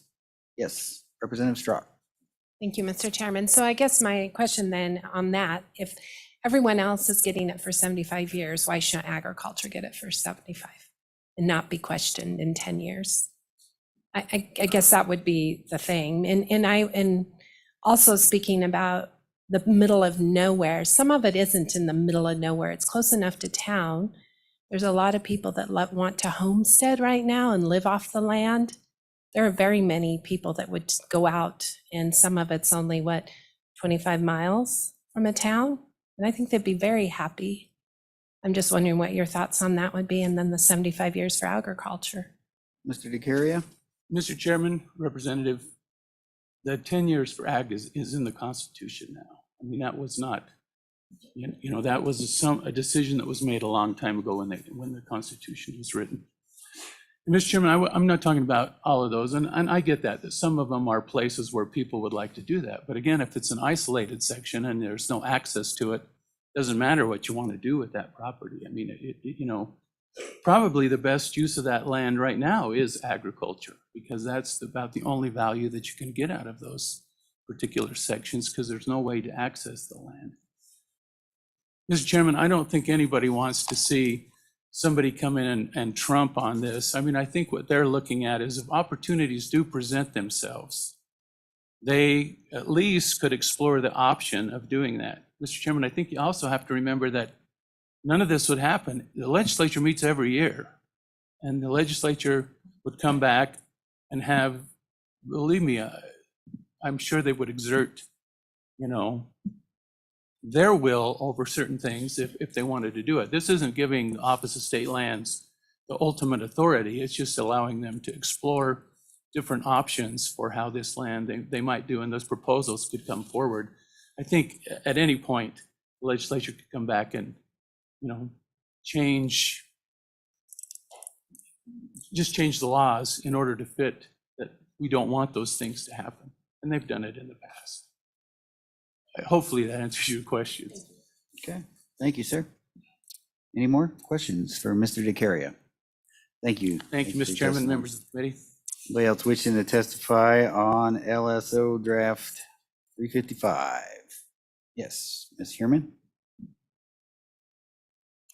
Good morning. Thank you, Mr. Chairman, committee. My name is Marguerite Herman, and I'm here today as a member of a group called the Advocates for School Trust Lands. It's been around for about 20 years, and over the course of that time, I've learned a lot of pros and cons of what other states have done, what's worked for them, what has backfired. It's always enjoyable to follow Mr. DeCaria. He kind of reminds me of a quote from Vince Lombardi when asked about winning. He said, "It's not the most important thing, it's the only thing." And revenue for K-12 is kind of the only thing in this case.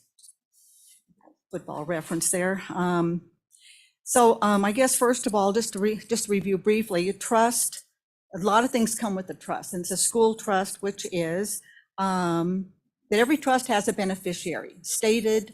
There's a grantor and a beneficiary. In this case, it is the public school children. It's in the Constitution. It's in our Act of Admission. It's in our statutes. And I know there have been groups that have come to expect that they are on equal footing, maybe even sometimes a superior footing as the beneficiaries, but that would be a misperception. School children and then other things have come in over the years as consideration, and rightly so, but it's also another trust principle is an undivided loyalty. So those things are incumbent on the state and the legislature as a trustee of these lands. Undivided loyalty and that fiduciary duty. I think the Board of Land Commissioners, with the help staffed by OSLI, has done a pretty good job actually of considering those competing interests. And just to restate, OSLI has done a responsible job. They have professional people doing the work there, and that every lease has to be approved by the Board of Land Commissioners, which, as co-chairman has mentioned, are the top 5 elected officials. So this is no blank check to go out and wreak havoc with various other users of state trust lands. And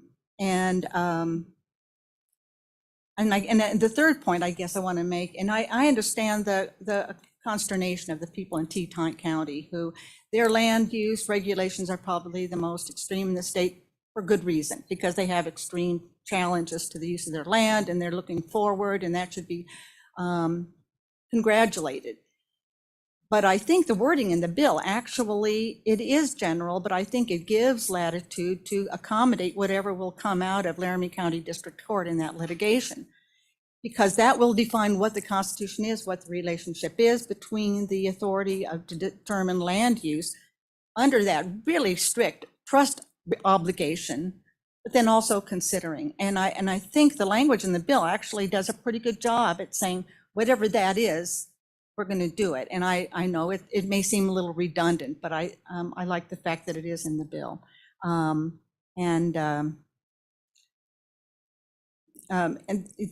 think just to restate, the OSLI is not going to go crazy on this. They're just looking for an opportunity.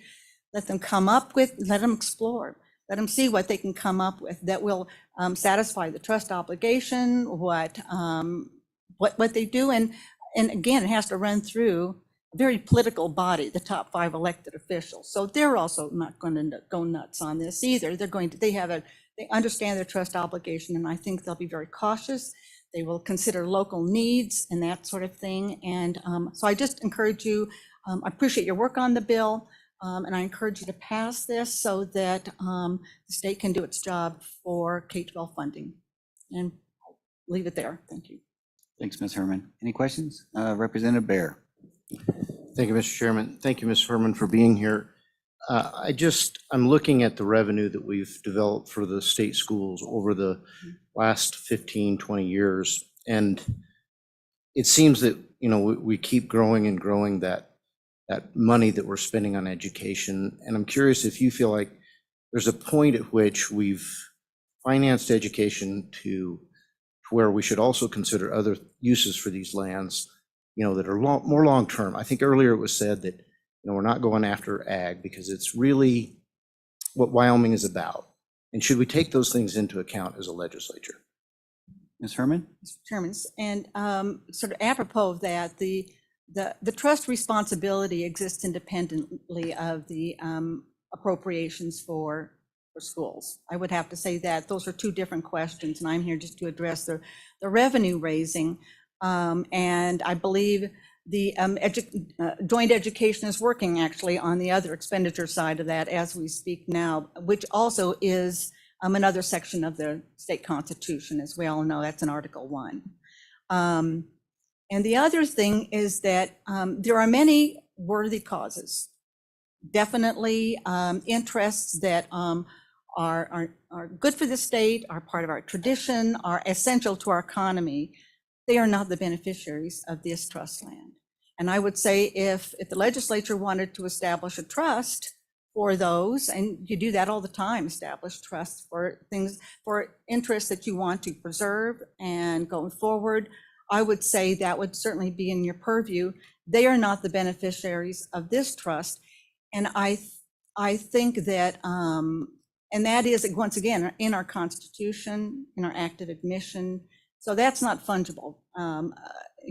Saying that other people, there are other beneficiaries at this point. There are no other beneficiaries.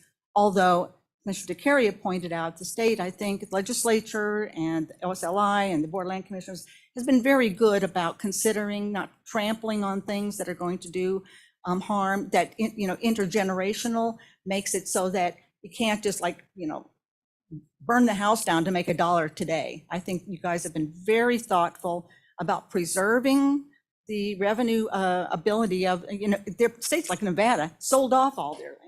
They have like 600 acres left out of their allotment. So, and I think the state of Wyoming should be congratulated for being very thoughtful about the use of the land, not exploiting it now to the detriment of that trust. And they've been very thoughtful about considering other things that they want to preserve, like ag. I don't see that changing. I think these things can exist alongside. And your question about expenditures is a valid one, but that's a separate issue, I would say. Okay. A follow-up? Okay. Thank you, Mr. Chairman. Quick follow-up. So you said you don't believe that we're heading down a path that's going to burn it all down to make a buck today. And I think that's really what's being debated here is, do we want to make, as the good chairman said, a seismic change in the direction of the state? And so I think it was a valid question, is there a limit? And what I'm hearing from you is that there is no limit to the amount of revenue that we want to generate from these state lands, in contradiction to maybe uses that we want to take into account, just to keep the tradition of the state alive. And am I interpreting your answer correctly? Ms. Herman? I would say that all sides of this are constrained by the Constitution and the limits put on that, both to give away the trust and And then the intergenerational ability of it. So I don't think anyone, like I say, can go crazy here. I would say that also that every dollar that is generated by this land makes it unnecessary for the general fund and other, we all know the intense need right now for school facilities construction because the coal bonus bids money has gone away. And we're all looking for how are we going to replace these crumbling buildings. Campbell County I was listening to some of the testimony, and the needs of that Campbell County High School is extreme.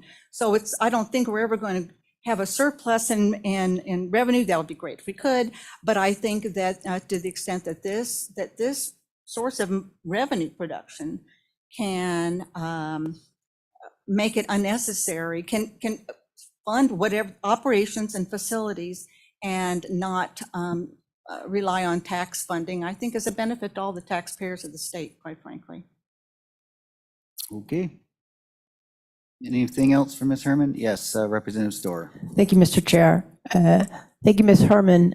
Great to have you here and really appreciate the commentaries from both you and Mr. DeCaria about the trust obligation.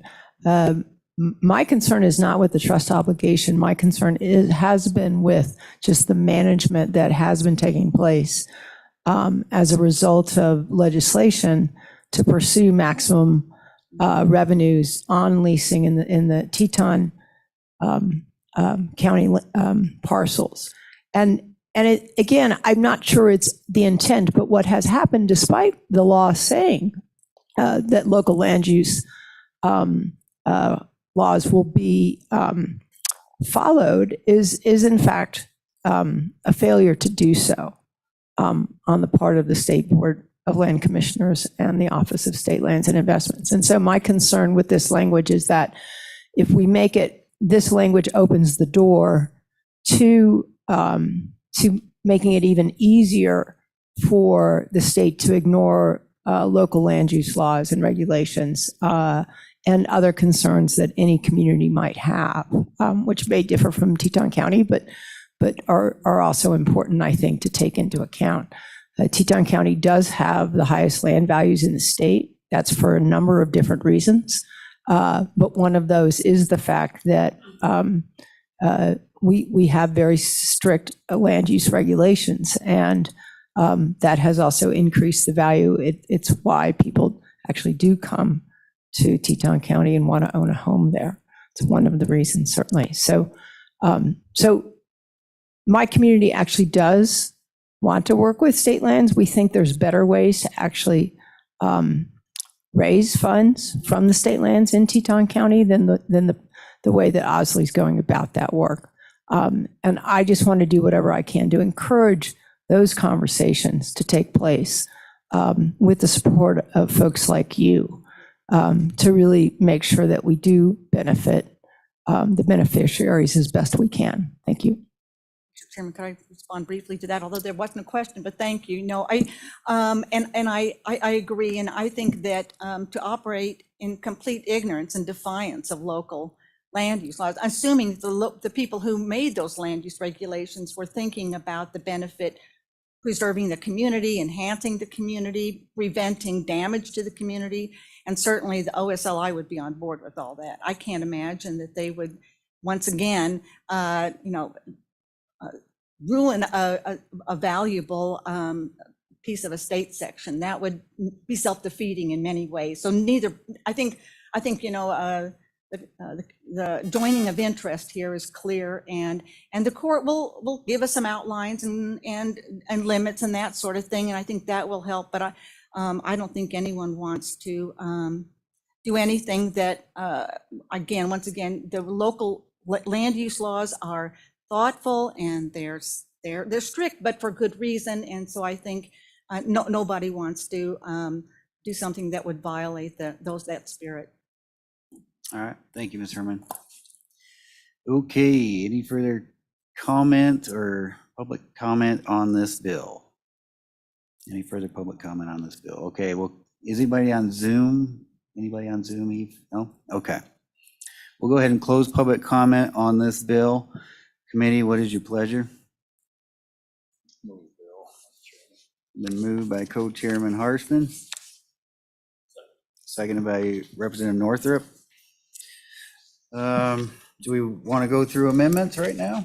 Anybody have any amendments? I do. All right, Co-Chairman, take it away. Mr. Chairman kind of alluded to that. I think this bill has 4 pieces to it, and I think just to skinny this thing down to have one piece, and that would be really the end of the bill, starts on page 4, line 12, and it's all about these compensation for improvements by the leaseholder. So that's really it, to clean that up, and that's probably the most important and the most beneficial for industry and commercial and everyone. So, and then remove the rest of the bill. So the amendment would be to remove, and LSO can conform that in the title, basically pages 1, 2, and 3 down to page 4, line 12. That'd be the bill. Okay. It would remove the residential, the local government piece, and the recreation piece. On page 6, the new language on line 15, where it brings in 36.5, 114 through 117, how are we going to handle that? Because that's going to be, with this amendment, you're taking those out. Would we, Right. does paragraph B need to be there? Right, Mr. Or we Chairman, and take I that think out? LSO can conform that, because we wouldn't make any changes to those. So Okay. I'm looking at Mr. Anderson on that, but Josh, what do you think? Mr. Chairman, so I think the issue there is just that there's that reference to residential, and we wouldn't be making that change to residential. So that would just come out, and then I think we could otherwise leave it as is, Mr. Chairman. Okay, that's the amendment. that's the amendment. Any discussion, committee? I think I heard a second down there. Was it Senator Pappas? Yep, okay. Discussion, committee. Representative Storer. Thank you, Mr. Chair. I just want to make sure I understand the amendment, that the only part of the bill that would move forward starts on line 13 of page 6 and moves forward, and then we would take out the word or resident, the 2 words or residential on line 14 of page 6. Okay. That is correct, from our understanding. Yep. So pages 1 through 3 are gone, and the top of page 4 is gone. Okay. So the bill would So- start on page 4 with So conforming. it starts on language. 4. The bottom of Okay. page 4. Appraisers for improvements. Okay. Stays, purchaser to pay owner appraised value of improvements. Those amendments stay. And that's the end of the bill, if this amendment were to be adopted. Committee, any thoughts on this? Any debate on the amendment? Yeah, Senator Ide. Thank you, Mr. Chair. I don't know what this bill with that amendment, there's really not much there other than, if I understand it right, kind of defining market value.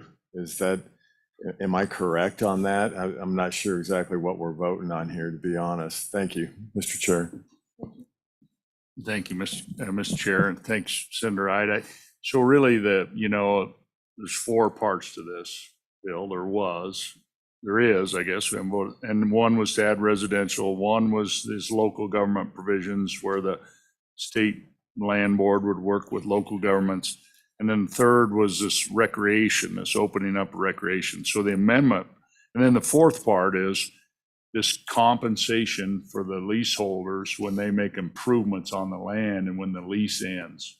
So if they put in a pipeline or a road, or that they get compensated for that. And we did that on ag leases, and this would operate on commercial leases as well. So it's, I think, an important part.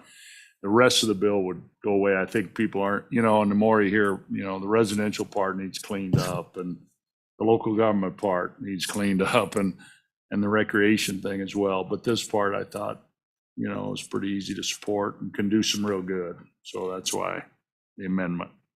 So just voting on the last part on this compensation for improvements on leases by commercial leaseholders. Thank you, Mr. Chairman. Yes, any further questions, discussion? Seeing none? All those in favor of the amendment, please say aye. Aye. Aye. Oh, sorry, Miss Oakley, I didn't even see you there. You've been there all morning. Good to see you. All those opposed? Okay, that amendment has been adopted. We're back on the bill as amended. Mr. Chairman. Yes, sir, Representative Northrup. Thank you, Mr. Chairman.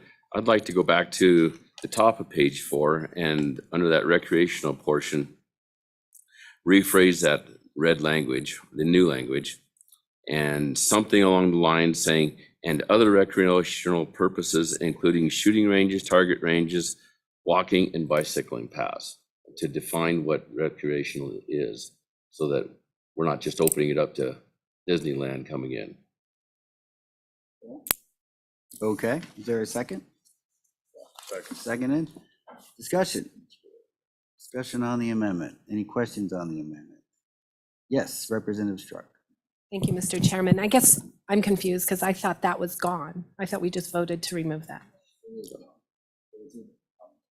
It is gone. It would bring that back in and clarify with the laundry list that the representative just listed.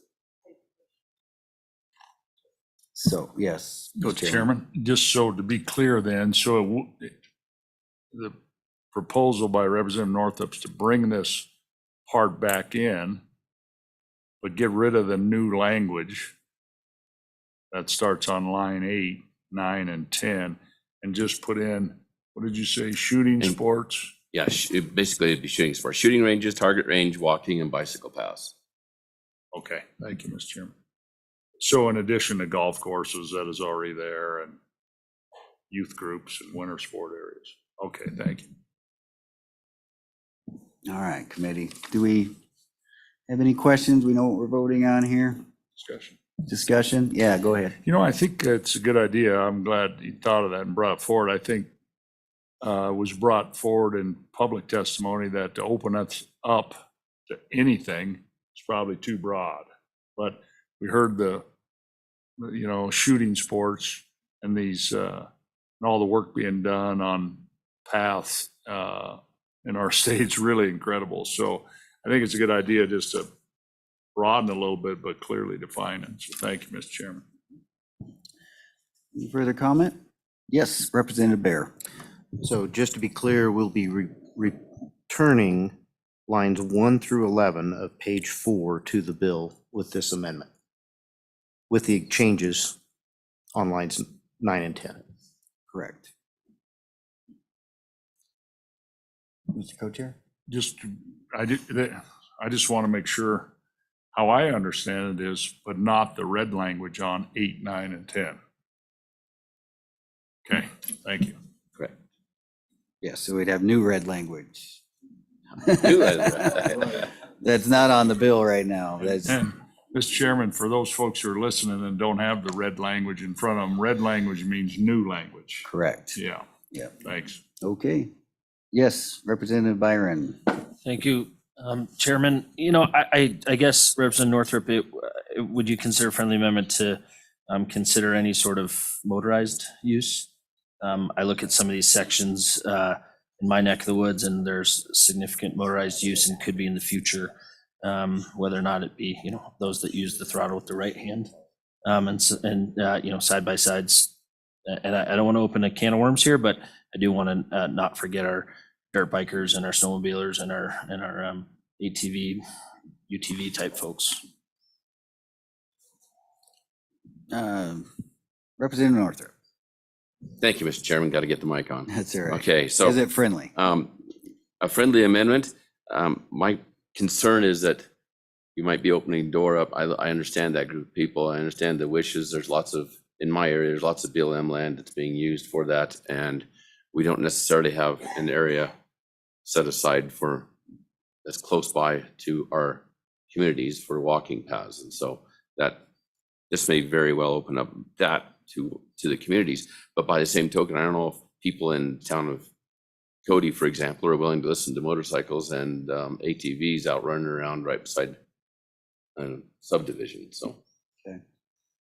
I have a question. So what would a state lease look like for a bike path or a walking path? What would how would that work? There's a desire within our communities to have a walking paths for recreation, for walking paths to get people out.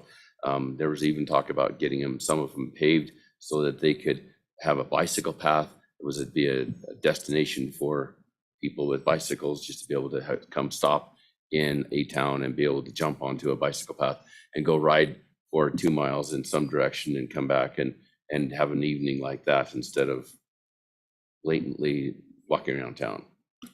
But who would be the lessee? Would it be the town? Would it be a group of people? How would that work? Mr. Chairman, I assume that would have to work through the economic development people within the town. Okay. Representative Storr has a question. Thank you, Mr. Chair. Just as a follow-up comment on that, if it's the county or the town that's putting in the bike paths, they would be the lessee. One example from Teton County I know of on the 390 parcel is that the county leases a few acres to put rocks on that side of the river for levee protection and pays a fee to the state to do so. So it would be similar. And Representative Story, are those 5-year leases, 10-year leases? How long are these leases? For the county and stuff like that, do you know? I'm looking in the audience. I can look and see. They're like, but it's been 10. done before. It's been done before. Okay, thank you. That was my question. Anybody else? Mr. Chairman, Yeah. I think the part that, I thought about with the shooting complex that we've been working on in the legislature, I think would be an important part of this. And I don't know if this helps with that. It certainly wouldn't hurt, I think, as you look down the road as we try to develop this. And perhaps we can lease that then on state lands, because the word shooting sports is in your amendment. It's in the amendment, yes. Okay, thank you, Mr. Chairman.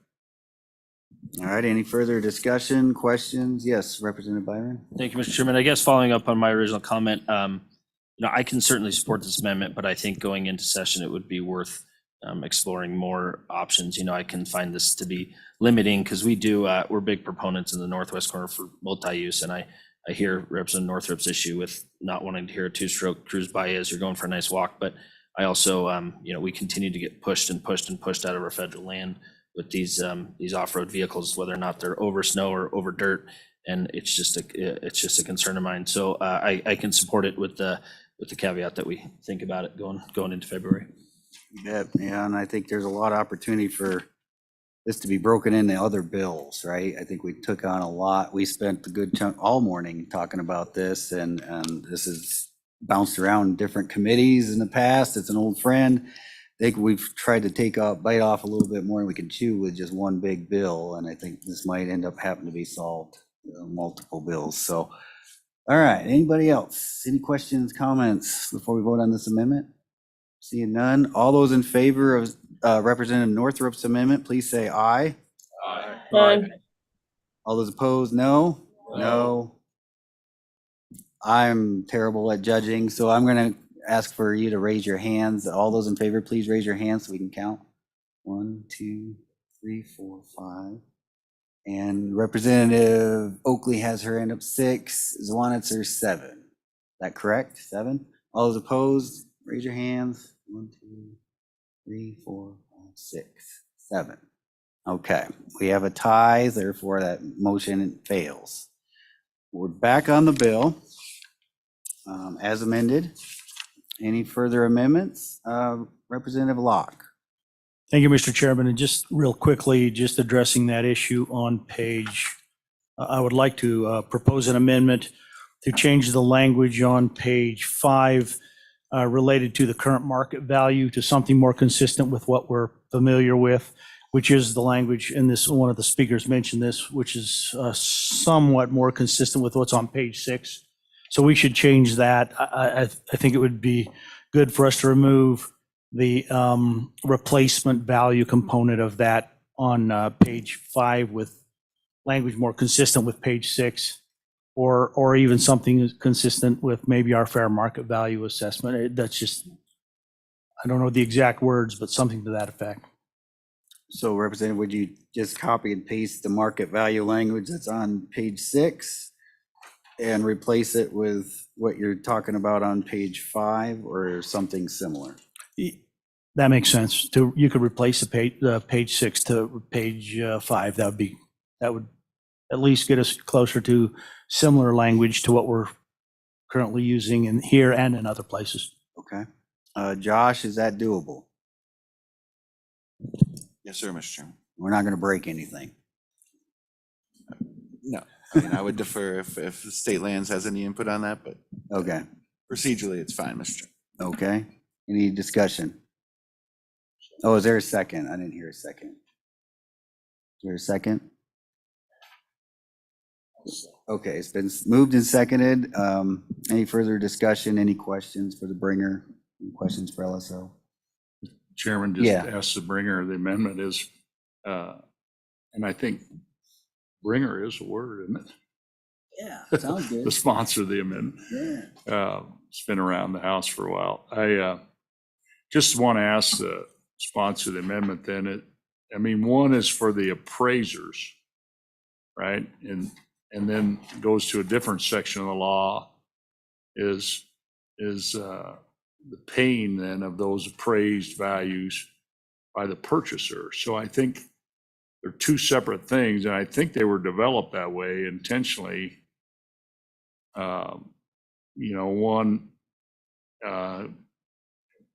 One has a replacement value after it's, what the useful life, remaining useful life is considered, and the other then is just that payment for that fair market value. So I just want to make sure we know, I mean, they were different for a reason last year too, and I don't know, I think there's more to this story. I'm a little nervous about changing it, but thank you, Mr. Chairman. Thank you. Any further comments, discussion? You have anything, Representative Block, before we vote? No, see none? Okay, all those in favor, please say aye. Aye. All those opposed? No. Sounds like the noes have it. Do we want a division? No? Okay, that amendment has failed.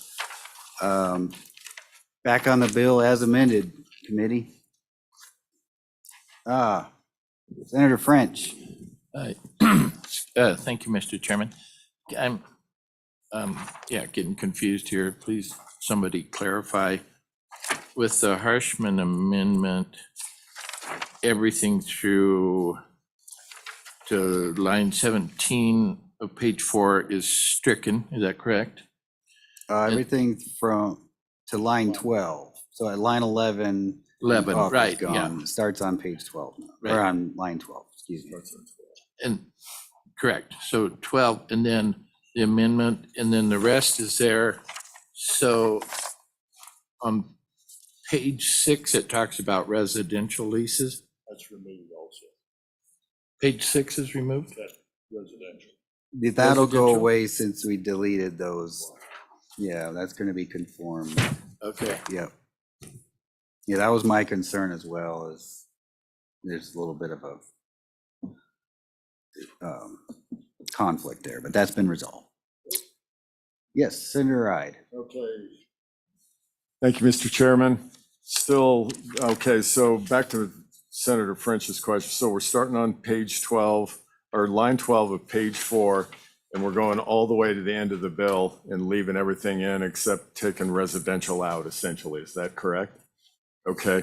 I've got one other question here on page 3, line 3 and line 4. They mention commercial. There's residential in there too, but they don't mention industrial in there like the first part of the bill does. Page 3 is gone. Oh, so page 3 is gone. So It's it's just gone. 4, 5, and 6. Yes. Yeah, I'm sorry. I backed up there a little too No far. worries. Okay. Okay. So as I read it, if the bill were to pass as amended, it would be an act relating to state lands, revising provisions related to improvements made by a lessee of state lands. and providing for an effective date. You would end up crossing everything else out in that enacting clause. In the title, I'm sorry. Yeah. Am I mistaken? Is that correct? So, okay. Do we feel like we know enough to vote on this bill, committee? Or do we need to ask some more questions? Or are we thoroughly confused and hungry for lunch? Okay. Eve, will you call the roll, please, on LSO, 24 LSO 355, working draft 0.3, leasing on sale of state lands. Senator French, Excuse me, no. Senator Ide, No. Senator McKeown, No. Senator Pappas, Aye. Senator Representative Bear, No. Representative Byron, Aye. Representative Locke, No. Representative Northrup, Representative Oakley, Aye. Representative Storer, Aye. Representative Strock, No. Representative Zwanitzer, Aye. Co-Chairman Harshman, Chairman Beitman. No.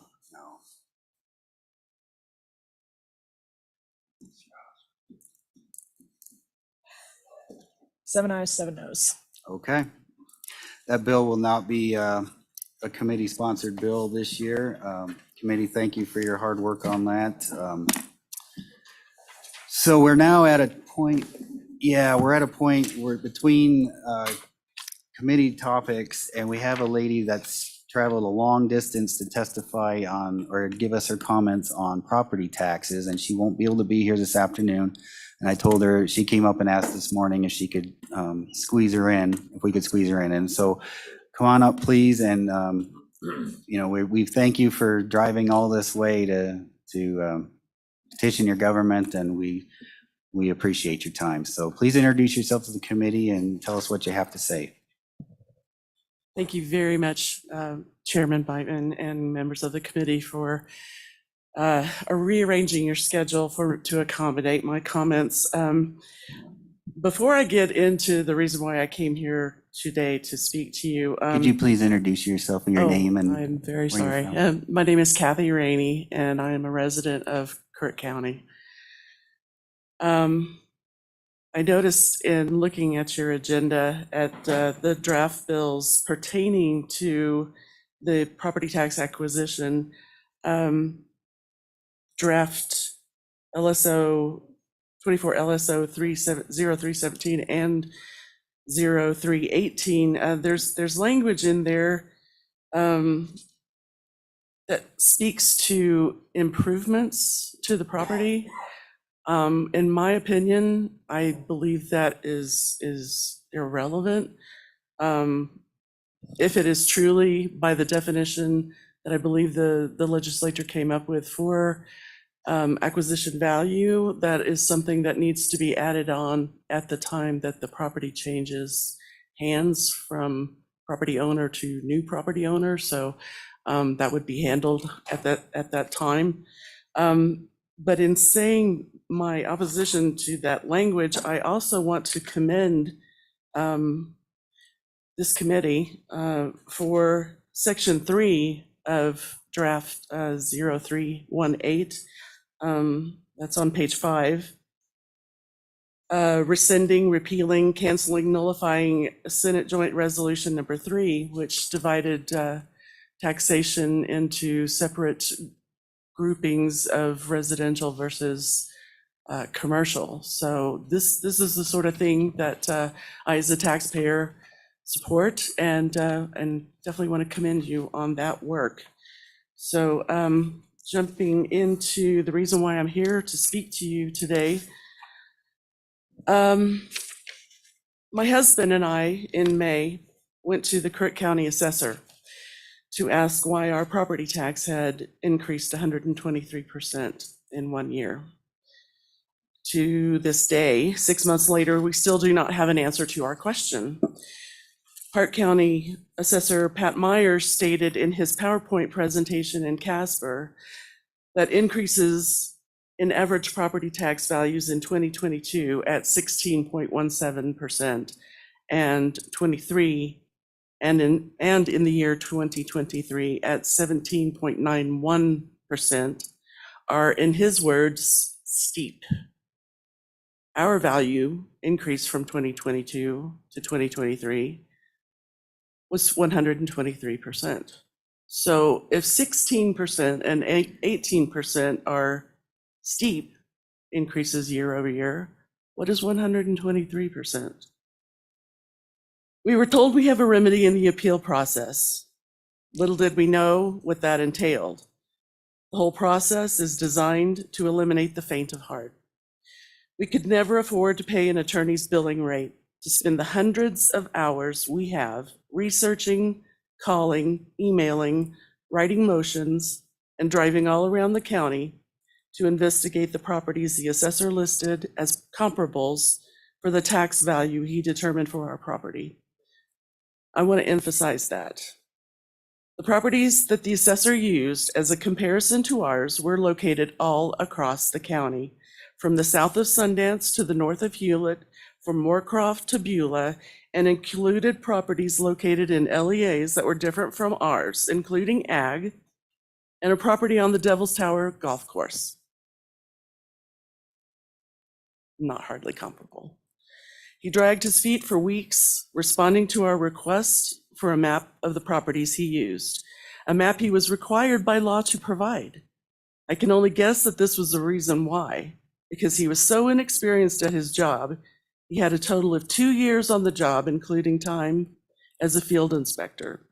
He had a staff member from the Department of Revenue at his shoulder while he committed these errors. I'm sure it was because they thought no one thought they would get caught. The assessor broke the law by using whiteout to hide the phone numbers of buyers and sellers on every statement of consideration he provided, even though we signed a non-disclosure agreement. Statute 3913-109 is very clear. The assessor shall provide this information. This denied us the ability to conduct a complete investigation into his evidence. In August, the County Board of Equalization found for each of the appellants at our hearing, and the hearing officer stated the examples above in his finding of fact. So the Board of Equalization returned the cases to the assessor for reevaluation, basically telling the assessor, do your job and do it correctly. What was the response from the assessor? Through his attorney, the county attorney, he has filed an appeal of the finding of the County Board of Equalization to the State Board of Equalization. No, the appeal process is not a remedy for the property owner. It is a joke. Mr. Chairman, members of the committee, this system is broken. It is upside down. The taxpayers fund government, and as such are your employers. That is not how we are treated. We are treated as servants whose job it is to make sure the money keeps flowing into your budgets. Years ago, when I emailed the entire Revenue Committee to request relief from the constant barrage of taxing and spending, a committee member at that time wrote me back to say, it is our job to find sources of funding. We are the Revenue Committee. I suggest, if that is the mindset, that we need to change the name of the committee to the Fiscal Responsibility Committee. That way, you should take it that your job is to find ways to be fiscally responsible. We have legislators who not only do not want to talk about cutting taxes, they don't even want to talk about reducing the rate of increasing taxes. They defeat the bills put forward by the legislators who do want to provide relief to taxpayers. The state budget only increases year after year, and taxpayers are told nothing can be done. Meanwhile, schools, the state, counties, and cities have millions in excess money just floating around. And there's 85 million in CARES and ARP money that no one seems to know where it is or what happened to it. We need an audit of the budget. We do have a state auditor, or is that position just a glorified checkbook manager? The people are completely fed up with the never-ending spending that seems to go in a circle to benefit the people in charge of the revenue and appropriations train. And this is at every level of government throughout the state. It's time to end the madness. The entire tax remedy process, even with statute 39-13-109, that states the assessor shall provide all evidence in his tax assessment, all evidence used in his tax assessment, is built to confound and confuse the average property owner who does not know how to navigate their way around the acronyms, calculations, and formulas, Marshall and Swift, that are used, not to mention the statutes and rules that need to be understood. And in our case, the assessor intentionally withheld information he is required by statute to provide. And now, rather than do his job and perform the corrective work, he was charged with the County Board of Equalization. He is appealing their finding to the State Board of Equalization. The entire system is corrupt, and it is stacked against the taxpayer. But the entire state is angry, and we are watching. We want something done to give us relief from the never-ending taxing and spending. The pebble has dropped, and the wave that is coming is a tsunami. Thank you very much for your time. Thank you, Ms. Rainey. Thank you for driving down here to tell us. I appreciate you think rearranging your schedule You for bet. me. You bet. Questions, real quick, Representative Locke? Thank you for coming. I really do appreciate you coming and bringing this information to this body because I know many of my constituents have a similar story. And so I think this is a very, very important battle for this body. But just a quick question, just verification. It sounds like you came to speak. Did you come to speak on behalf of some reform like the acquisition process or something like that? Can you kind of give some clarification to that? Thank you, Mr. Chairman. Ms. Rainey? Thank you, Mr. Chairman and Representative Locke. I do support the acquisition value tax model. But like I said in my statement at the beginning, there's wording included in these draft bills that I don't like. I mean, if it's truly going to be an acquisition model for taxation, it's based on what you paid when you purchased it. Anything that you do to your property is no one else's business unless and until you find someone that wants to buy your property, then it becomes their acquisition value. I mean, to me, that's common sense. Thank you. Oh, follow up? Again, I want to thank you, and because you brought a story that a lot of people either can't or just weren't able to bring the story, and I want to thank you a lot for bringing that here. It's very important. Thank you very much. Oh, we have some questions down here. We'll start with Senator Pappas. Yeah, thank you. I appreciate your testimony. My question to you on that point you just made is, I certainly, in my actual instance, I purchased my home, very small home, was 1,300 square feet back in, the 80s for like $65,000. Subsequently, in the years past, later, around in the mid-2000s, I did purchase the house behind me, tore it down, and added to my home. So what was a 1,300 square foot house is a 6,400 square foot house.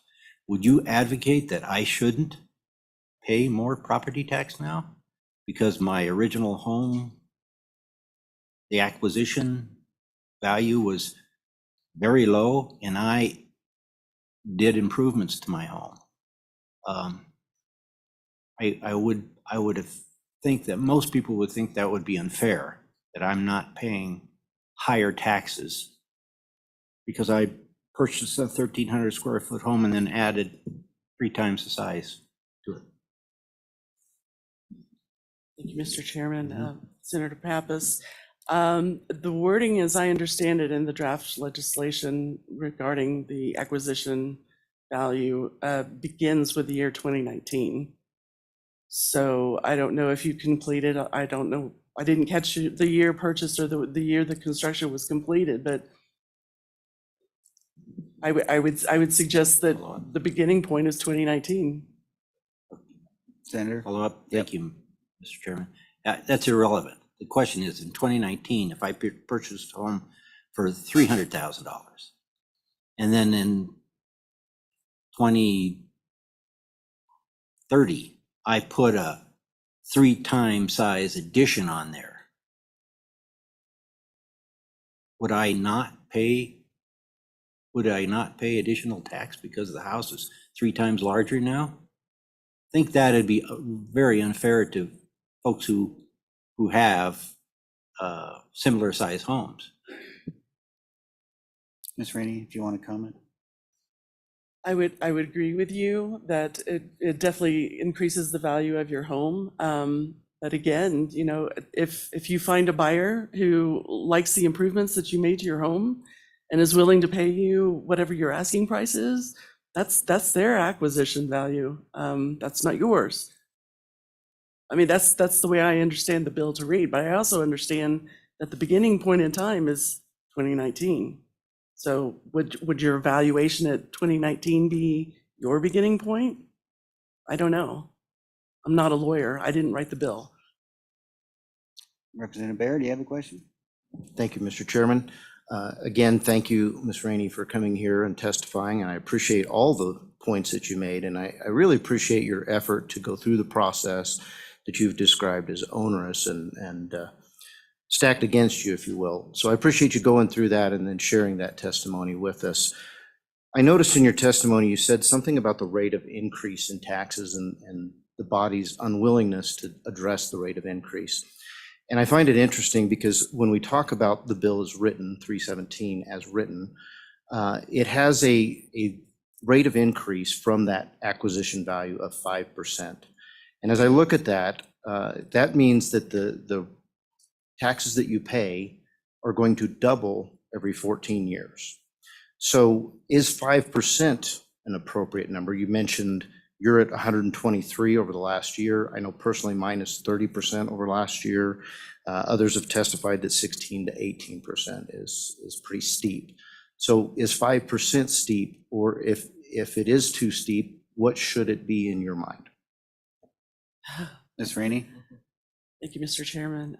Representative Baer, that's an excellent question. To me, and my political standing, taxation is theft.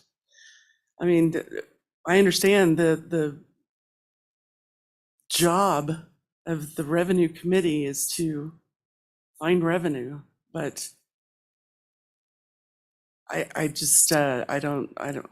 losing my train of thought here, but I think there's ways that we could run government, streamline the job that government does, and not be a provider of all things social conditions and social remedies. That it should be very limited in its scope, and as such, taxation should also be very limited.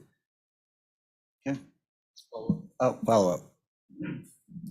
Thank you, Mr. Chairman, for the follow-up. And I'm just going to make a suggestion to you. We did something similar to this on the CAP bill that we approved in the previous meeting. We actually tied the rate of increase to the CPI, the Consumer Price Index, so that there was opportunity for it to actually go down. Say we went through some sort of downturn in our economy and your property values went backwards. If we have a 5% increase cooked into it, even if the economy goes south and the value of your property goes down, your taxes will continue to rise at 5%. So tying it to something that's actually an economic factor would allow your value, which was acquisition value, to be increased or decreased based on what the dollars were in 2019, for this example, into current day dollars. So do you think that would be an appropriate way to address this? Ms. Rainey? Thank you, Mr. Chairman, Representative Baer, and thank you. I'm not as in depth in my knowledge of the acquisition value legislation as I probably should be, but yes, I mean, in all fairness, the market goes up, the market goes down. So property values increase, they also decrease. So yeah, a built-in 5% increase year over year does not seem fair. A CPI tied market fluctuation seems more fair.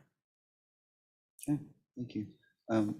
Representative Storr, and then we'll go to Co-Chairman Harshman and finish this off. Thank you. Thank you, Mr. Chair. Thank you, Ms. Rainey, for being here. I really appreciate it.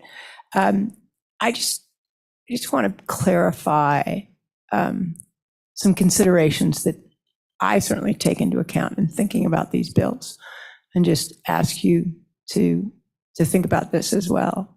1/3 of the residential value in the state of Wyoming from residential property tax comes from Teton County, comes from place I'm from.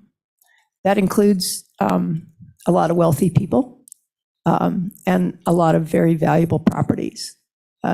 Were we to move forward with any of these bills, it would seem that they would benefit the most from such a bill because their values are so high. That will ultimately mean that less money goes back to the state to help pay for schools in other parts of the state, including Crook County.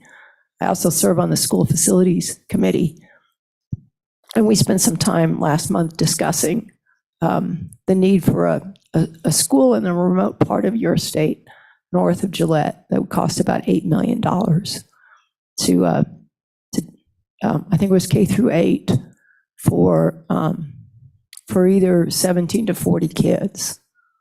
If we pass any of these bills, that school will not be built because those funds will not be there. Is that the right trade-off? Ms. Rainey? Thank you, Mr. Chairman. Representative Storr, I have an issue with the whole school funding model, to be honest with you. And the percentages that the school funding claims of the overall state budget I've heard varying numbers. I've heard 70, 80%, 84%. And like I said, there's millions. Every entity in our state that is taxpayer funded has excess revenues in their budgets. So the whole, saying that it's not fair to a community in Campbell County to not fund their school because somehow Teton taxpayers are not paying their fair share. I have an issue with the whole concept of that. Is it incumbent on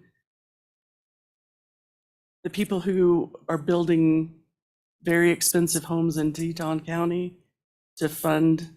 I mean, I'm assuming that it is because, I mean, we've gone through litigation through the Supreme Court to balance the spending in our schools, but I don't know, to strike it down for every taxpayer because somehow a taxpayer in Teton County is going to benefit. I disagree with that logic. All right. Any further questions? Co-Chairman Harshman has a question. Yeah, Mr. Chairman, just wanted to echo the committee. Appreciate you getting on the road. Did you come down Highway 85?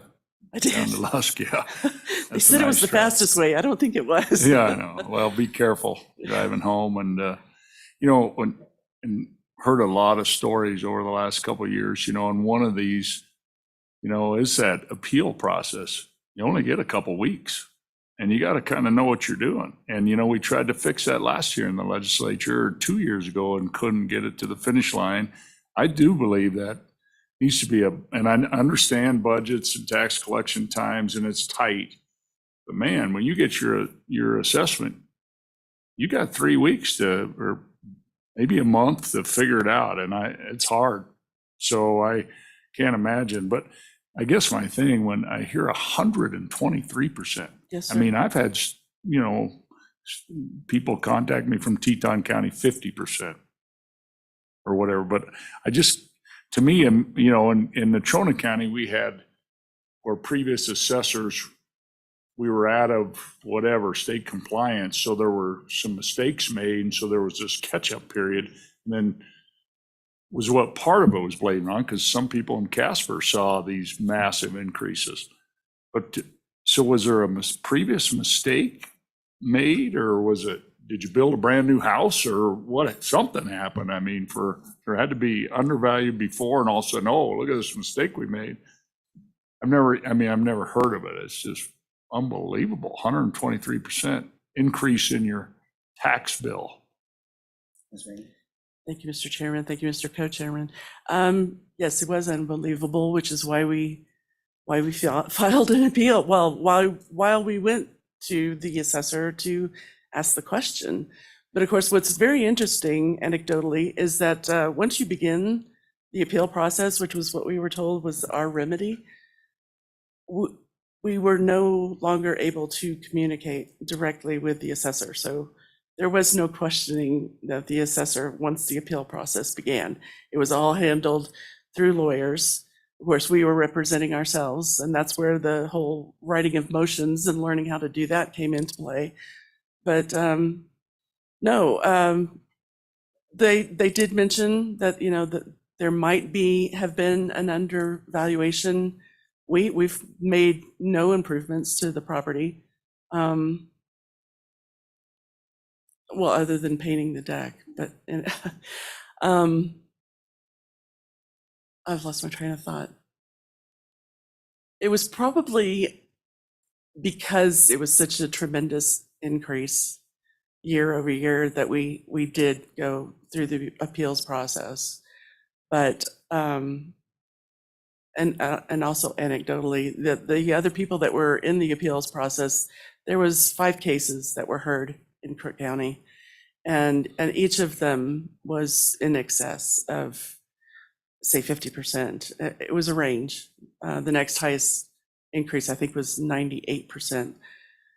But interestingly, all of us had purchased our property within the last 5 years. Coincidence? I don't know.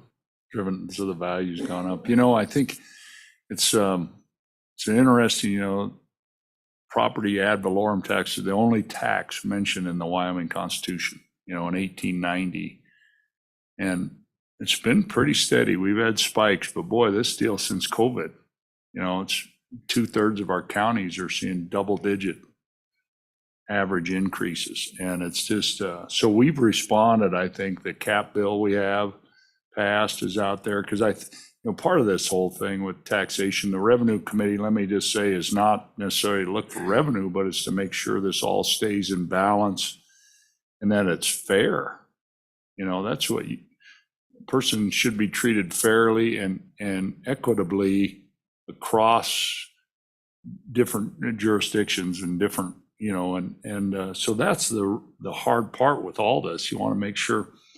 And so, you know, when we debate this acquisition value later today, that's going to be one of those components, because I think the senator brought it up.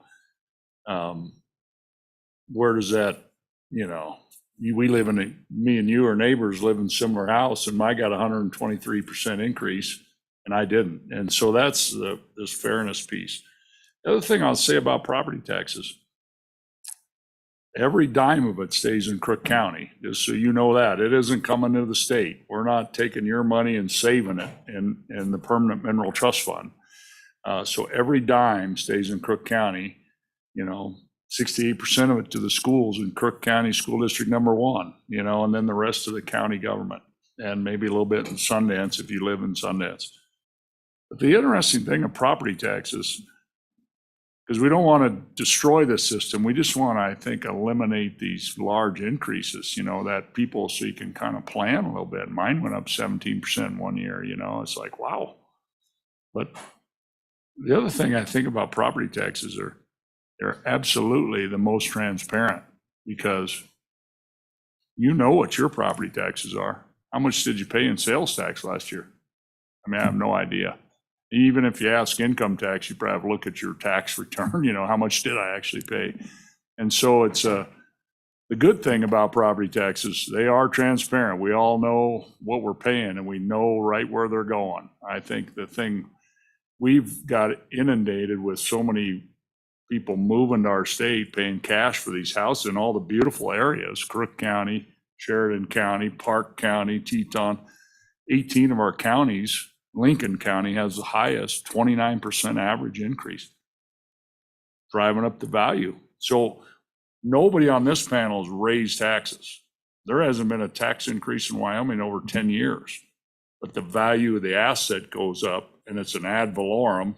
As the value goes up, ad valorem, so does the amount you pay at 9.5% assessed value. So just so you know, but we're trying to figure out the smart way to, okay, we can all plan for a little increase, but not 123%. Nobody can plan for that. And I think that's the challenge in front of us, but to also keep it fair. So,